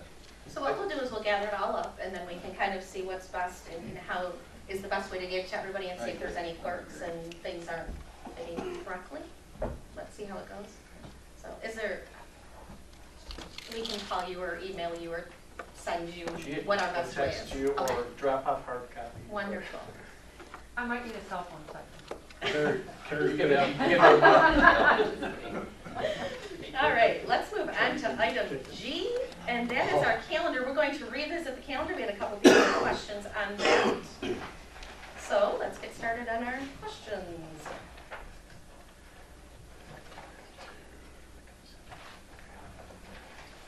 I did have one on the November 25th. That is the actual week of Thanksgiving. Is that a concern for anybody? Should we move it a week up, or are we all fine with the 20 or the 25th? I'm just making sure. Because that is actually Thanksgiving. Is there a concern for anybody? If you move it up, then you're moving into Oh. So what do you want to give up? No, I'm fine with it. So we're good with November 25th? Yeah, I'm That's okay good. with that. That's why I asked. And what was the other? It was, I was wondering, why is it that the planning commission chose July as no meeting optionally? Because I know in the past, basically, we always have a full schedule, but then if there's no business, I mean, right now, obviously, we're working pretty full-time with the master plan, but in the interim years, when you're not working on master plan, we've had years where, based upon the lack of agenda items, they've just canceled meetings. So why not just have, why not just plan for the July meeting instead of not planning? that can be changed, no problem. So is that an amendment? Yeah, I would like to amend that we Oh, include. sorry, yeah. July 2nd would become Tuesday instead of no meeting, and 7 p.m. instead of no meeting. I think they probably did that for the holiday, right? For Right, I 4th of think that's July, pretty things like standard that, for yeah. July, but, Yeah. you know, as you say, you can make a placeholder and cancel it anytime. I know we had a July meeting this year. Mhm. Anything else glaring at anybody? Any anything else they noticed? The only question I had is you guys had moved the December meeting back years past, but this year, December, the Monday would be December 23rd, so would you want to have it on your regular meeting or keep it on the 16th? I think the 16th is fine. I think 16th is better, because I think more people probably, I don't know, on holidays or on Christmas. And I do see we have the November meeting planning commission first grade Wednesday to avoid any possible interruption days. Somebody said the 16th should be the 17th. December? Yeah. Next year? Oh, the actual, I'm sorry. Gotcha. Is Forget I said that correct? Okay. Looking at the wrong year. Anything further? All right. Could we entertain a motion to? I'd like to make a motion that we approve the suggested meeting dates for the village council and the planning commission as amended. Support? All right. Motion made by Councilman Ashman, supported by Councilman Robinson. All in favor? Aye. Opposed? Motion carries. Moving on to our unfinished business. Item A is our master plan. You want to entertain anything? Nothing really new. We just had the meeting the other day and we discussed that earlier, so. Okay. For item B. Item B is our planning commission open seat. I don't see Colleen here, but I would like to make a motion to nominate Colleen Skornica for an open seat on the planning commission. Well, support. If I could just Hold on. raise. We have a motion by, oops, hold on, okay. We have a motion by Councilman Lutzu, supported by Councilman Robinson. And do we have any further discussion on that? Yes, I believe that according to the charter handbook, that it is the president's responsibility to appoint, This was nominated. to appoint non-elected officials, and then they get approved by the council based upon their appointment. So I don't know if it's appropriate for council to make motions to appoint planning commission members. I think that's the responsibility and the duties of the president of the council. Correct, and that's also after they have been brought forward by the planning commission. So any of the candidates should be brought forward to the planning commission at their next meeting. They should then have a discussion with them. Lee should then bring it to us. And at that point then, I could make a recommendation and we could vote on it. So that is an absolute option at the next meeting. That would be something that we can table. I believe. We can recommend to have her meet with them, and they meet next Tuesday? Is that correct? I think, Or 2 weeks, Tuesday, the 4th, I the 3rd. have something to talk about here. Yes. All right, so that is my suggestion, but go ahead. Okay, and I'm getting into the procedural thing and, and into laws. But, now, last summer I had some serious health concerns, and I wasn't here to voice my opinions when it came to, planning commission nominees, and I didn't vote on any of them because I wasn't here, okay? But had I been here, I would have voiced my opinion on it. I'm not sure that we're going about things the right way procedurally. The first thing is I've given everybody an email that I sent this email out November 7th, and it's regarding vacancies to the Ortonville Planning Commission and the Ortonville DDA. And I attached an example copy of an ad that the Village of Goodrich placed in the Citizen to fill some of their vacancies. And if you notice that ad, and I think this is the appropriate way to go about doing this, the Village of Goodrich accepting applications from village residents to serve on the Village of Goodrich Planning Commission and for the Zoning Board of Appeals. If you are interested, please send a letter to the village president. And then they give the address, okay? Now, I believe that's the appropriate way to go about doing things. I went into the Planning Enabling Act 33 of 2008. And it's section 125.3815. And it's section 15, number 1. It says, in a municipality, the chief elected official shall appoint members of the planning commission, subject to approval by a majority vote of the members of the legislative body, that's the village council, elected and serving. And it goes on to say, in a county, the county board of commissioners shall determine the method of appointment of members of the planning commission by resolution of a majority of the full membership of the county board. Now, this is the Michigan Planning Enabling Act. And I know that we have been, somehow we're going back and we're going through the planning commission. Okay, Which, so that if they you make read the planning commission information, that is first, and then this step follows that. What planning commission information? If you read in your handbook, that is the first step. Then it comes to this step as No. our second step. No, I've gone through the handbook too. Actually, I believe Karen is correct. It is I've gone through the Department of handbook Village too. President. And I hate to Right, be a once it stickler comes on to the this village stuff, but president. But it hasn't come to us yet. Did tonight. you Then when approve it the comes agenda. to us, then we vote on it. But also, we have posted in the paper already, we've done that step. And we've received nobody. So at that point, if you read the information, planning commission is then to try to find somebody to bring to us. Which, at this point, we have multiple people that have come to but us. this has So nothing. now, we need to find out what the recommendation is. I can't make a recommendation when I haven't talked to the people. Okay. That can't be done Okay, at I'm this gonna point. go back into, and this is a transparent way of doing it, to put it in the paper, okay, so that everybody can see. This is a We've done that. transparent way of doing this. Right. Do we have a copy of that on record? Absolutely. They've never done it. that Probably way, not Karen. on us, but Because yes. it's gotta be a matter of public record, so that everybody knows. Everybody knows. So if we look back in our email, which I'm not going to do in the middle of the meeting, it was mentioned by either Liz or Bill that it was put in the paper.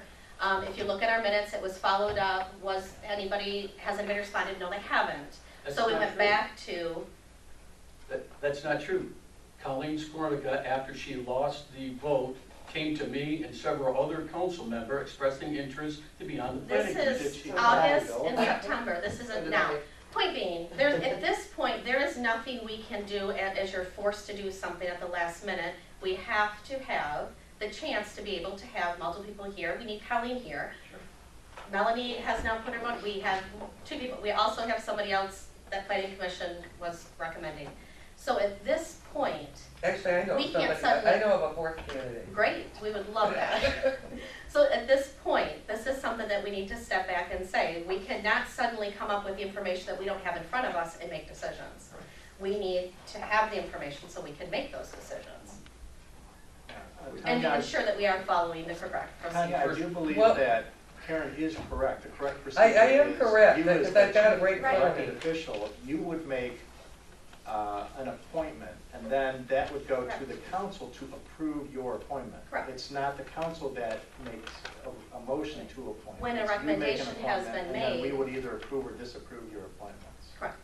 Okay, there is nothing in the handbook for general law village officials Under the duties of the Stating- president of the stating that, that the nominees all have to come through the planning commission. That's correct. That's Okay. correct also. Right. That's what I want you to understand. It says, the village council powers are appoint individuals nominated by the president and act on resignations to determine vacancies and make appointments to fill vacant offices. And then here, for powers of the village president, fills vacancies of non-elected officials with the consent of council. But here again, I'm getting back into the transparency. You know, of placing an ad in the paper and having people come through the village council rather than they have to be nominated for the planning commission. Can I comment? To my understanding, the ad was placed. To my understanding, everybody talked about it and we concurred, shaking their heads yes. No one responded to that. We came here tonight with no further recommendations on a planning seat, open seat. And the recommendation at this time came from a seasoned, no kidding, very qualified candidate, which is Colleen Skornica, who is the president, all right? She expressed interest in it, all right? And therefore, we put it on the agenda, which we all approved, to put her on the agenda as a recommended person to fill that open seat. There's a motion here today, and I believe we should vote on it. Dan, I don't believe the motion is proper according to. No, I don't think so either. I think it has to be tabled. It clearly states that the council approves of the nominations of the village president for appointed officials. And I did not hear. She approved the agenda. I did not hear Tanya. I approved an agenda, not, okay. We approved What an agenda to have Colleen. What we've come to is we do not have enough information. Karen would like a copy of the ad. I would like to talk to the candidates. I would like to see if they're interested. I know Melanie was not at the last planning commission, and I said, is Melanie interested or not? Because I know she was back then. And what I was told was, she's not here, we're not speaking for her. I'm not speaking for Colleen, I'm not speaking for Melanie, I'm not speaking for anybody at this point. I would like to gather all of the information, and I would like to come back and revisit this. Yes. So I would love for this to stay on, and I would love to be able to address it when we have all of the information in front of all of us. And I may be wrong, but I think what you have to do at this point in time, you have a quote disagreement on if the motion was in fact proper. So what you would have to do is, there's one of two things. Either you can, the people who made the motion can withdraw the motion pending further investigation, you know, of the issue, then you table the issue and bring it up the next time. Or you theoretically could force a vote that would say that the motion was in fact, you know, improper, but then you'd have to, you could follow the improper motion, but you may have a real tough time on tying that thing if it was found to be, in fact, in violation. Like So there's a motion, all right, there's a support of the motion. There's questions about the validity of the motion. If we table the motion as is until we get legal response to that motion and whether it's legal to make that motion, then we can proceed to the next meeting, along with maybe other candidates that might be out there. Yes, yes. That's what we're saying. If I can make a suggestion, if you withdraw the motion, you accomplish the same thing. Because And you don't Well, tie I yourself. agree. Because if you keep That's the, fine. That's if you fine. keep, you know what I'm saying? right, Yep. then you Because if can you bring all the limit- information to the next meeting and have everything. Well, if that's the case, I will withdraw the motion at this time. You know, because I came here tonight, now there was a short work week, so I'm not, but that's okay. Okay, but I came in here tonight with unfinished business, and it was this planning commission open seat. And it was a short week, so I only had to begin to contact people, such as village manager, as to, do we have any nominees? Who are these nominees? How did we get these nominees? I mean, I came in like not knowing what was going on at all, and I that's not appropriate either. So, and I have to try to clarify it today, so I went back into some old emails and, I looked up the Planning and Michigan Planning Enabling Act, and I looked in the handbook for general law of village officials, and I'm going, well, I don't think we're doing this the right way, and I don't even know what it is we're doing because I see no nominees' names there. So this will give us the chance to back up, do our due diligence, bring all the information, because some of us have questions and some of us have more information they'd like to provide, and we can do that. One thing can I specifically ask is if we receive a copy of the ad that was put in the paper, If that comes from the village, we would appreciate that as a first step of That something was that we August like. 25th. Bill, do you recall, That would be great. what was the contact information in that ad if you were interested? Just send a letter to the clerk. Send a letter to the clerk. Okay, so to date, I guess that it really doesn't matter if people have expressed it to individual council members or not, because the ad said to respond to the clerk. So if the clerk did not receive notice from somebody that they were interested, then that would be why we would say, well, we don't have any candidates. So if somebody really, if Colleen's interested and other people are interested, you know, if that's what we want to do is follow what we had in the ad, then we probably should make sure that they contact the village offices and make sure that they make that interest known to the village clerk. But that had a deadline, so that is not an open, so It we was- would have to know what our procedure is for people to come Yeah, but we're forward. way past that deadline. That's what I'm Okay. saying, so that's a moot point. We I would mean, have I to really have- think in order to be completely transparent, we need to post the ad again. I would be in agreement with that. You know, otherwise, it's just, it's not transparent, so anyways. All right, so And- this and- will And continue I to could- I know stay. I get pretty technical with the laws and stuff, but I really am concerned that we follow the laws. Absolutely. So We are. just to clarify, so Liz and I know what direction that we need to go. Costs money. There's three things that, is there consensus on from the trustees that, A, you want a legal opinion on the president issue being the one that nominates, correct? Or we don't need that? No, we don't need that. I don't think The, Well, I mean, is there that's very consensus clear. among the board?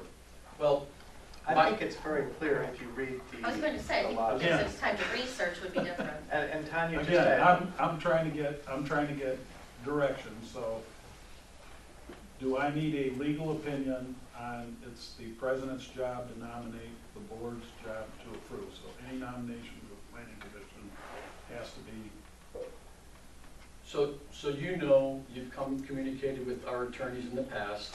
It's a simple phone call. How much is the village residents going to get charged for that simple phone call? that, in my opinion, should be a 15-minute phone call at $150 an hour, probably $30-40.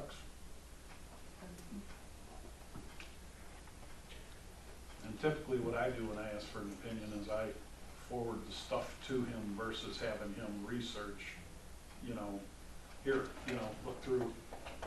I would take, Well, I know we just touched on that in an email that Larry sent out, about the rules. about the rules. It's the same exact, it was quoted from, and I know we have a copy of it.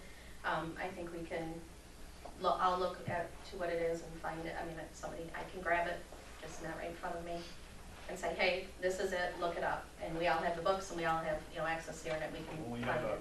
when we have a legal opinion, when there's a request for a legal opinion from the council, that legal opinion is binding upon the council. Meaning, if the lawyer says this is what it is, then that's what it is. You follow me?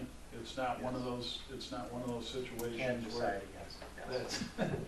that's, so you're saying, Well, on that note, never mind. no, on that note, you're going to present to the attorney, but you're gonna copy all of us as well. Correct. On the presentation. Do we feel we need a legal, because I think it's, if you read through the handbook and you look through the duties and responsibilities and how the appointments are made, it is pretty clear that the village president or the chief elected official nominates and then the council approves. And the Michigan Planning Enabling Act Yeah, also and backs that up. Yeah, and I would say though, Tanya, I think the other part is that I don't think that I saw anything that says that the planning commission has to provide a list of nominees. I think it's up to us what process the nominees are selected. Correct, that and I you would cannot then make an present. educated decision by myself without talking to Yeah, them so and I seeing think it would feedback be up from to you what what they need. process you want to use Correct. to And that's find all I'm nominees. stating. I'm not saying anything legally binding. What I'm saying is I cannot make a decision based on receiving information last minute from 3 different sides. Correct.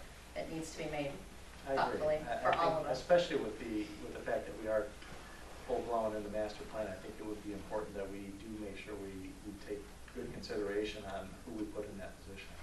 So we do not have an answer for Bill yet. No, I don't think we need any. Does anybody more feel advice. we need a I think legal Larry contact at said this Karen point? seconded it. Anybody? It's clear, Anybody? right? Okay. Tanya recommends. and What was your other council two says- questions? You made me forget one of them already. You got gray hair, man. Replacing the ad? Huh? Replacing the ad, or do we need a motion? Oh, yeah. I think we should No, you replace don't the- need yeah. a motion, that's well within my parameters. Do you want another ad? Positively. Do we want to place an ad when we have 4 possible candidates that could Why not? send their information I in? think so, and I think because that way it'll open the door for them to go through the That's official fine. procedure of notifying the clerk of their interest, and then we can look over. And so we don't need to vote on that. And we could get the ad in by Saturday. Unless you, Well, my question would be then, who do you want the person to respond to? Do you want them to respond to the village president, the village manager, the clerk? Clerk. Like it was the last time, if that's what it was. Yeah. That's fair. That's fair. dang, there was one more. Yeah, this I says know. president, the president sends somebody, but I don't think it matters where it goes for privacy. Is that something we need to check Right, first? I mean, we should know who all the candidates are. Yep. All right. Do we have a third question? I might remember before the meeting's over. At this rate. Thank you, We'll Liz, get for there. doing that. All right. And we are going to move on to the rules of procedure. And that is item C, under unfinished business. And again, I made some modifications to the rules, and then Karen had sent some changes. I made those, sent them out. Also, Larry had a question on one item there. and- Yeah, I had one, Oh, hold on. what was that? And I didn't know if you guys wanted to digest this some more and move on to December with it, or give me some more clarifications, or if you felt it was good enough to vote on tonight, so. That's, It's a long document. ball's in your court. All right. Well, I would like to say, first of all, I did We like, don't have any motion for discussion yet. do we need a motion for discussion? Do we want to make a motion to wait, or would we like to make a motion? You have to have a motion for discussion. I don't think so. So, okay. We can discuss and motion and. Then if there Discuss it, cannot then we be can motion it. a motion. Yeah. Because I just wanted to suggest a change before we make a motion to approve. And that is, first of all, I want to say thank you, Karen, for all your research and your input into this. I think that the changes you made does add more clarity and is more in line with the Michigan laws. It's in line with the handbook, Yes. that's really where these rules and procedures come from. Yes. They're from the handbook. So, speaking of that, on page 13, under 4 committees, item 3. Okay, just a second. I'll let people get to that page. Page 13. Page 13, item 4, or number 4 committees, under item 3, Ortonville Downtown Development Authority. It says, and what is it? The second sentence, in the authority shall be under the supervision and control board consisting of the village president and 8 members. And originally it said appointed, and then you'd suggested making it approved. But looking through the actual handbook, and as you mentioned, the Planning Enabling Act, I think it would be more accurate to say, in alignment with those documents, to say appointed by the village president and approved by the village council. And that's kind of what we were discussing. Yeah, that would be a good change. To keep it consistent. Yeah, to keep it consistent. This is the DDA. Of the DDA. But it's the same situation where it's in a non-elected officials, and so it's the same scenario where that's one of the duties is they are appointed by the village president and approved by the council. I think would be more clear on the procedure to follow. And that's exactly how it states it in the, what is it, MCL chapter 125 Act 197, 175, section 125.1654. And that's what I was looking for, that number. Yes. I actually looked that up to see what they said too, and it was. Any further discussion on that particular item? Are y'all in agreement? All right. Any other input on the rules and procedures, the draft of the rules and procedures? I'm gonna go to page 14, 4, Ortonville Planning Commission. And here again, I'm kind of suggesting the same change that Larry's had made, is making. Commissioners must be village residents, and positions are filled by, I don't know, I would say, it says council appointment, but it would be probably better to say by approval of the village council. Nominated by the Same president. thing, appointed by the village Yeah, I would say president. that, I would go President. right into that, nominated by the village president and approved by the village council. It would be the same as the DDA. Yeah. Appointed by the village president and approved by the village council. Yeah.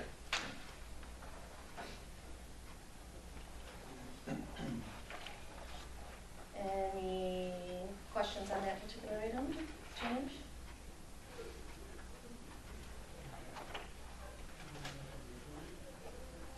Any other items?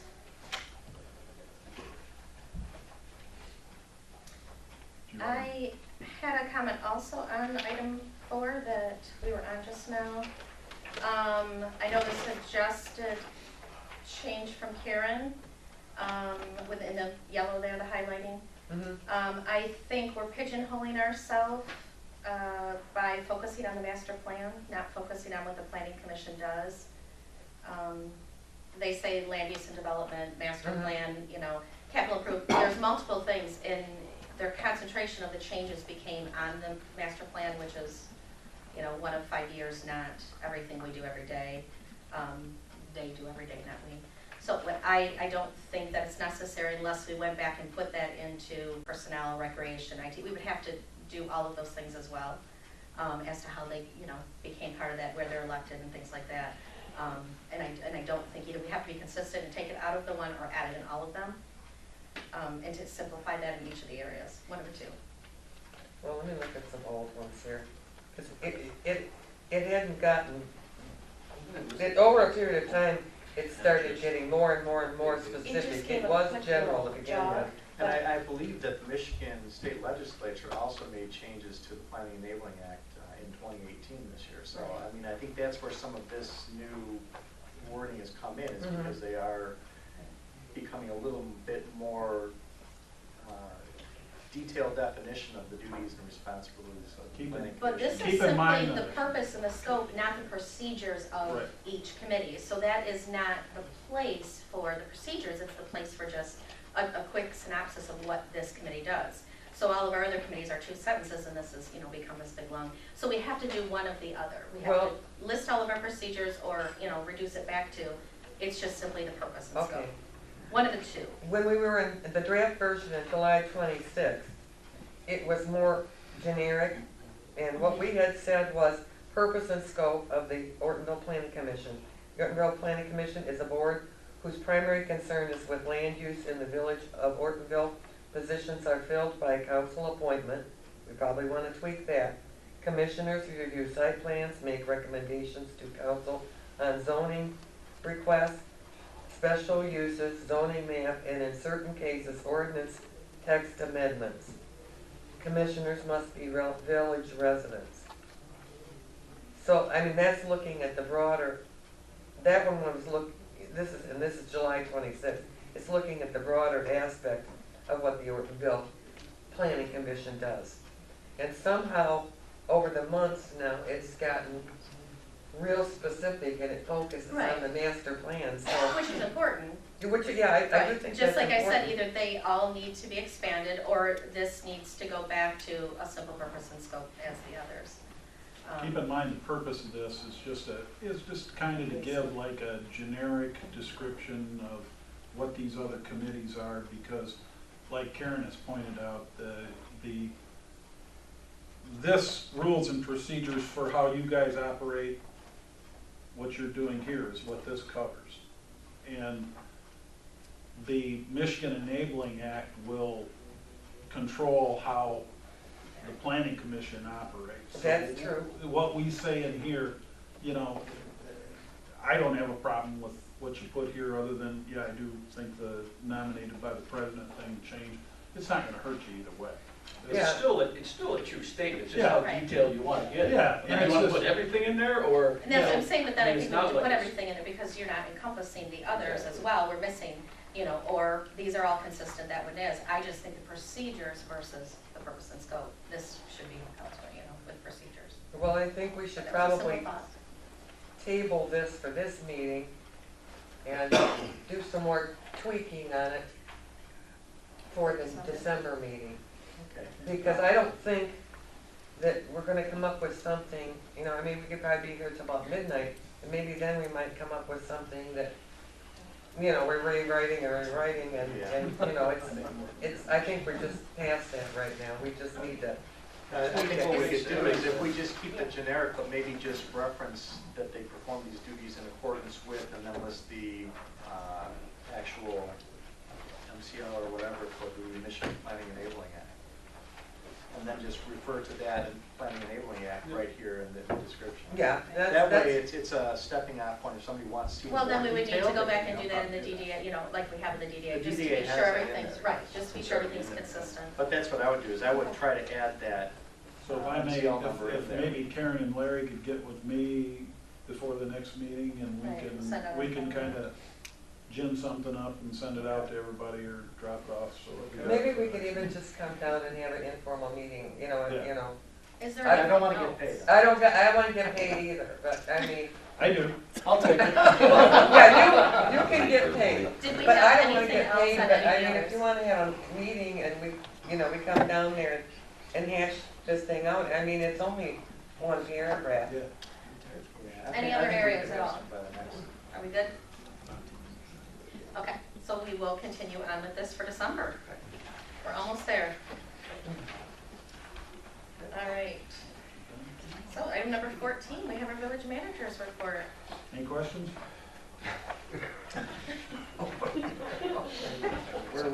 You're good. I think we're good. I do have a question on the Ortonville Wildlife Preservation Park, and that, you know, although I appreciate signs governing what that use of that property is, as we do have an ordinance now for that property, just to plaster a bunch of signs and just make it look like it's a no trespassing zone, to me, it should be park-like. It should be wooden. It should blend in with the natural purpose of the Ortonville Wildlife Preservation Park. Any rules and procedures on what to do in that park, it should just have an ordinance number at the bottom of it, so that you don't have an 8x4 sign. Foot traffic only, no motorized vehicles, ordinance number, and then that's where you ought to put the detail, what you can and can't do with that. I believe the sign should be simple, nature-like, and it blends in, so that we're not just plastering a bunch of no hunting signs up all around. It's in the ordinance, no hunting. You know, we don't need to put no hunting, 100 no hunting signs up all around there. I think we can make our point with a simple, pleasant, nature-type sign that specifies, or to me, references the ordinance in which details out the specific use. That was approved. And I know that's been, in our ongoing conversation. I think the hunting was specifically to address the new change while the sign is not up. And I think we've all agreed upon the consistency of the signs and the professionalism of the signs as a whole across the parks is very important. We took some action, putting up some no hunting signs specifically off like the ITC corridor, because to be quite frank, people were once again putting up deer blinds and stuff back in there, even though it's clear we have an ordinance, A, that you can't hunt on village parks, and B, you can't discharge a firearm anywhere in the village unless you're a policeman. So, you know, that's it. And But then again, there's bow hunting season too, so. yeah, and that was part of what it is. So in bow hunting, there's no hunting in parks, period, unless you have permission and nobody's asking. And I think you're fooling yourself with bow hunting in the village, you know, because you're gonna hurt somebody. Yeah, it said no hunting, period, so that refers to bow hunting, firearm, black powder, etc. No hunting is no hunting. Small game, it means no hunting. On the other hand, I do recall back about 12 years ago when the whole topic of putting in some natural paths through there for the community to be able to take advantage of it. There's a whole bunch of people from a particular area that insisted that that was their right to hunt on that property. So I think that is important to make sure that it's posted so that people don't get the wrong idea that, oh yeah, I can use this still, because there might be people who still think that it's okay to hunt there because they used to do that in the past. And so that was the solution in the interim until we continue to It's a create what Band-Aid. should be there, right? Band-Aid right now. Okay. But we Right, and just for those who just are now coming on, there was some gross misuse of that property, and it was found there were some pretty major structures that were built back there through chainsawing and cutting down of conifer pine trees and cedar trees, and they weren't just dead. There were live trees cut down, there were dead trees cut down, a massive structure back there that put a liability on the village's residents, and that has obviously since been removed, but therefore that's where the recommendation to this board is certainly it's really rare. We have many township parks within bike ride distance. We have county parks, we have state parks, all within less than a mile from this village. And to say that we need to have trails going through a piece of property that really is pristine and to me should be designated as a wildlife protection, which the village did, the council did approve that.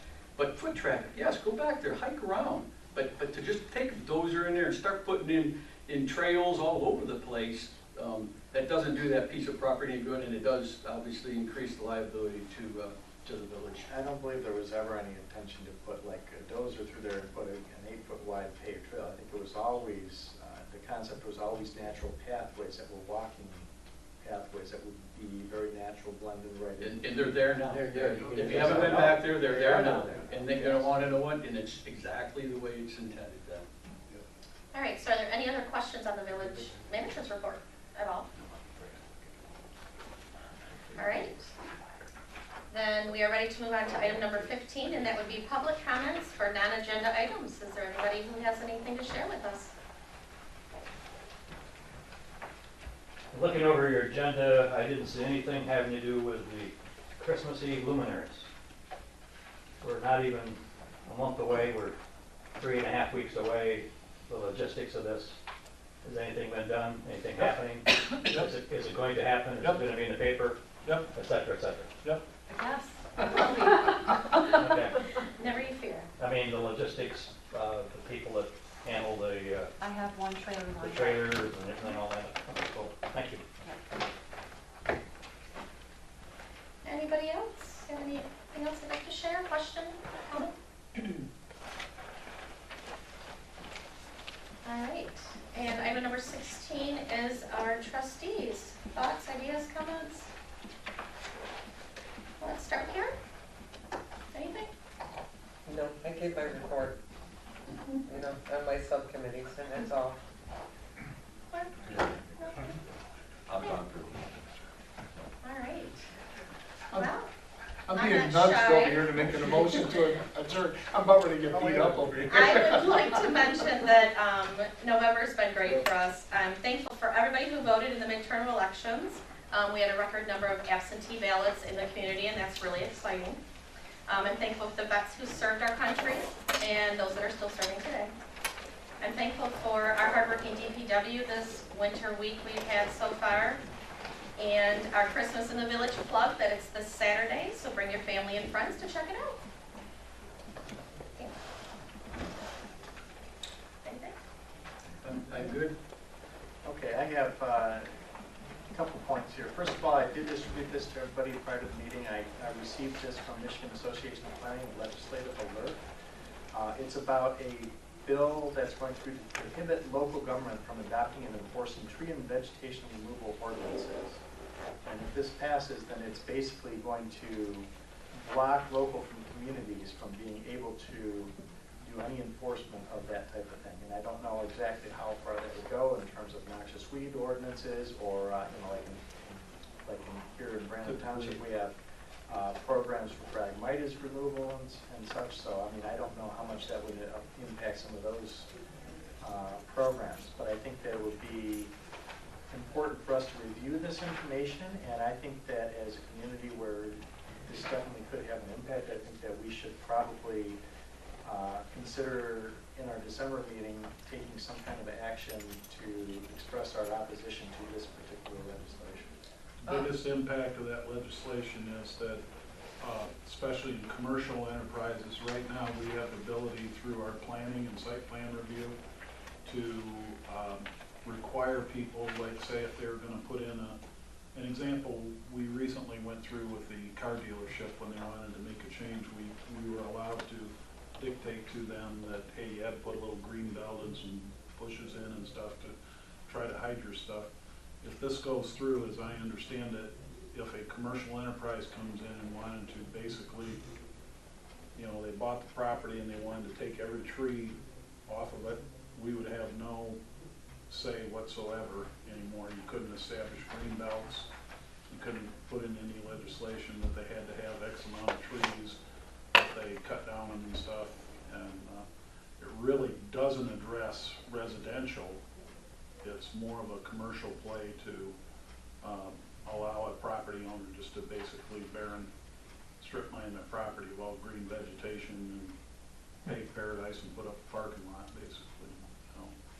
That's already being done now. Well, now you got a site plan review process which you can allow and put On in your own place. property? On commercial property, on commercial I'm talking. Okay, So commercial. where you, like if we had someone come in and level a piece of property, you could require them to put in green barriers and berms and that kind of thing. This would prevent you from doing it. Trustee Hayden, could you reiterate what you said about this would somehow impact the Phragmites? I only got this today, so I'm not really sure of all the implications about this. I have not had time to Could research it myself. impact removal I of don't know if Phragmites? it has, you know, when I first read it, it says, prohibit local government from adopting, enforcing tree and vegetation removal ordinances. Okay. So I was assuming that would be like. It could impact. Yeah, I don't know how that could impact or not. I would have to do more research, but Yeah. I think it's something we definitely should research and make. So we'll bring this back in December and see what we searched. Thank you for bringing this to our attention, because I'm very much in favor of. Hard copy tonight? Yeah, I printed out hard copies for everybody. Mhm. It's right there. Mark, did you have anything that you wanted to add? Well, wait, Oh, I'm sorry, Larry wasn't done. Okay, another thing I did get in, I did see an email today from the DDA. They are still looking for more volunteers to help with the DDA's portion of Christmas in the Village. So if you have any interest in that in the community lab or anybody on the council, I would suggest you do that. I'm already going to be doing some volunteer work on behalf of our CERT team, because I will be there on the CERT team supporting the public safety for the parade. And then speaking of CERT also, if there's anybody in the audience who's interested in volunteering in the community, our CERT team always can use additional people on the CERT team. Because, you know, we're kind of small group right now, but as you can see that there's a lot of events that we have in the community, and you'll see us out there in our green trying to make sure everything's safe. And you know, they do our CERT volunteers do a great job in our community and keeping everybody safe. You know, it's a great way to give back to the community. Larry, how much is involved as far as training and all that? How many hours? I think it's about 8 or 10 one-hour sessions that you go through initially, and then after that, we have one meeting a month, plus we have the events that we support. Okay. If anybody's interested, we have a CERT website up. I don't know if there's a link on our village site to CERT, but I think on the fire department site there may be a link to our CERT team. But you can always contact the fire station, or you can contact myself directly, Larry Hayden. I'm on the CERT team, and I'm actually secretary of the CERT team, so I can forward on any information too. Thank you. I'm good. All right. I was getting beat up over here at the, I gotta dismiss it. I would like to entertain a motion to adjourn, Mark. Support. Okay, so, Would anybody like, I'll make a somebody motion. like to support or make the motion? Backwards?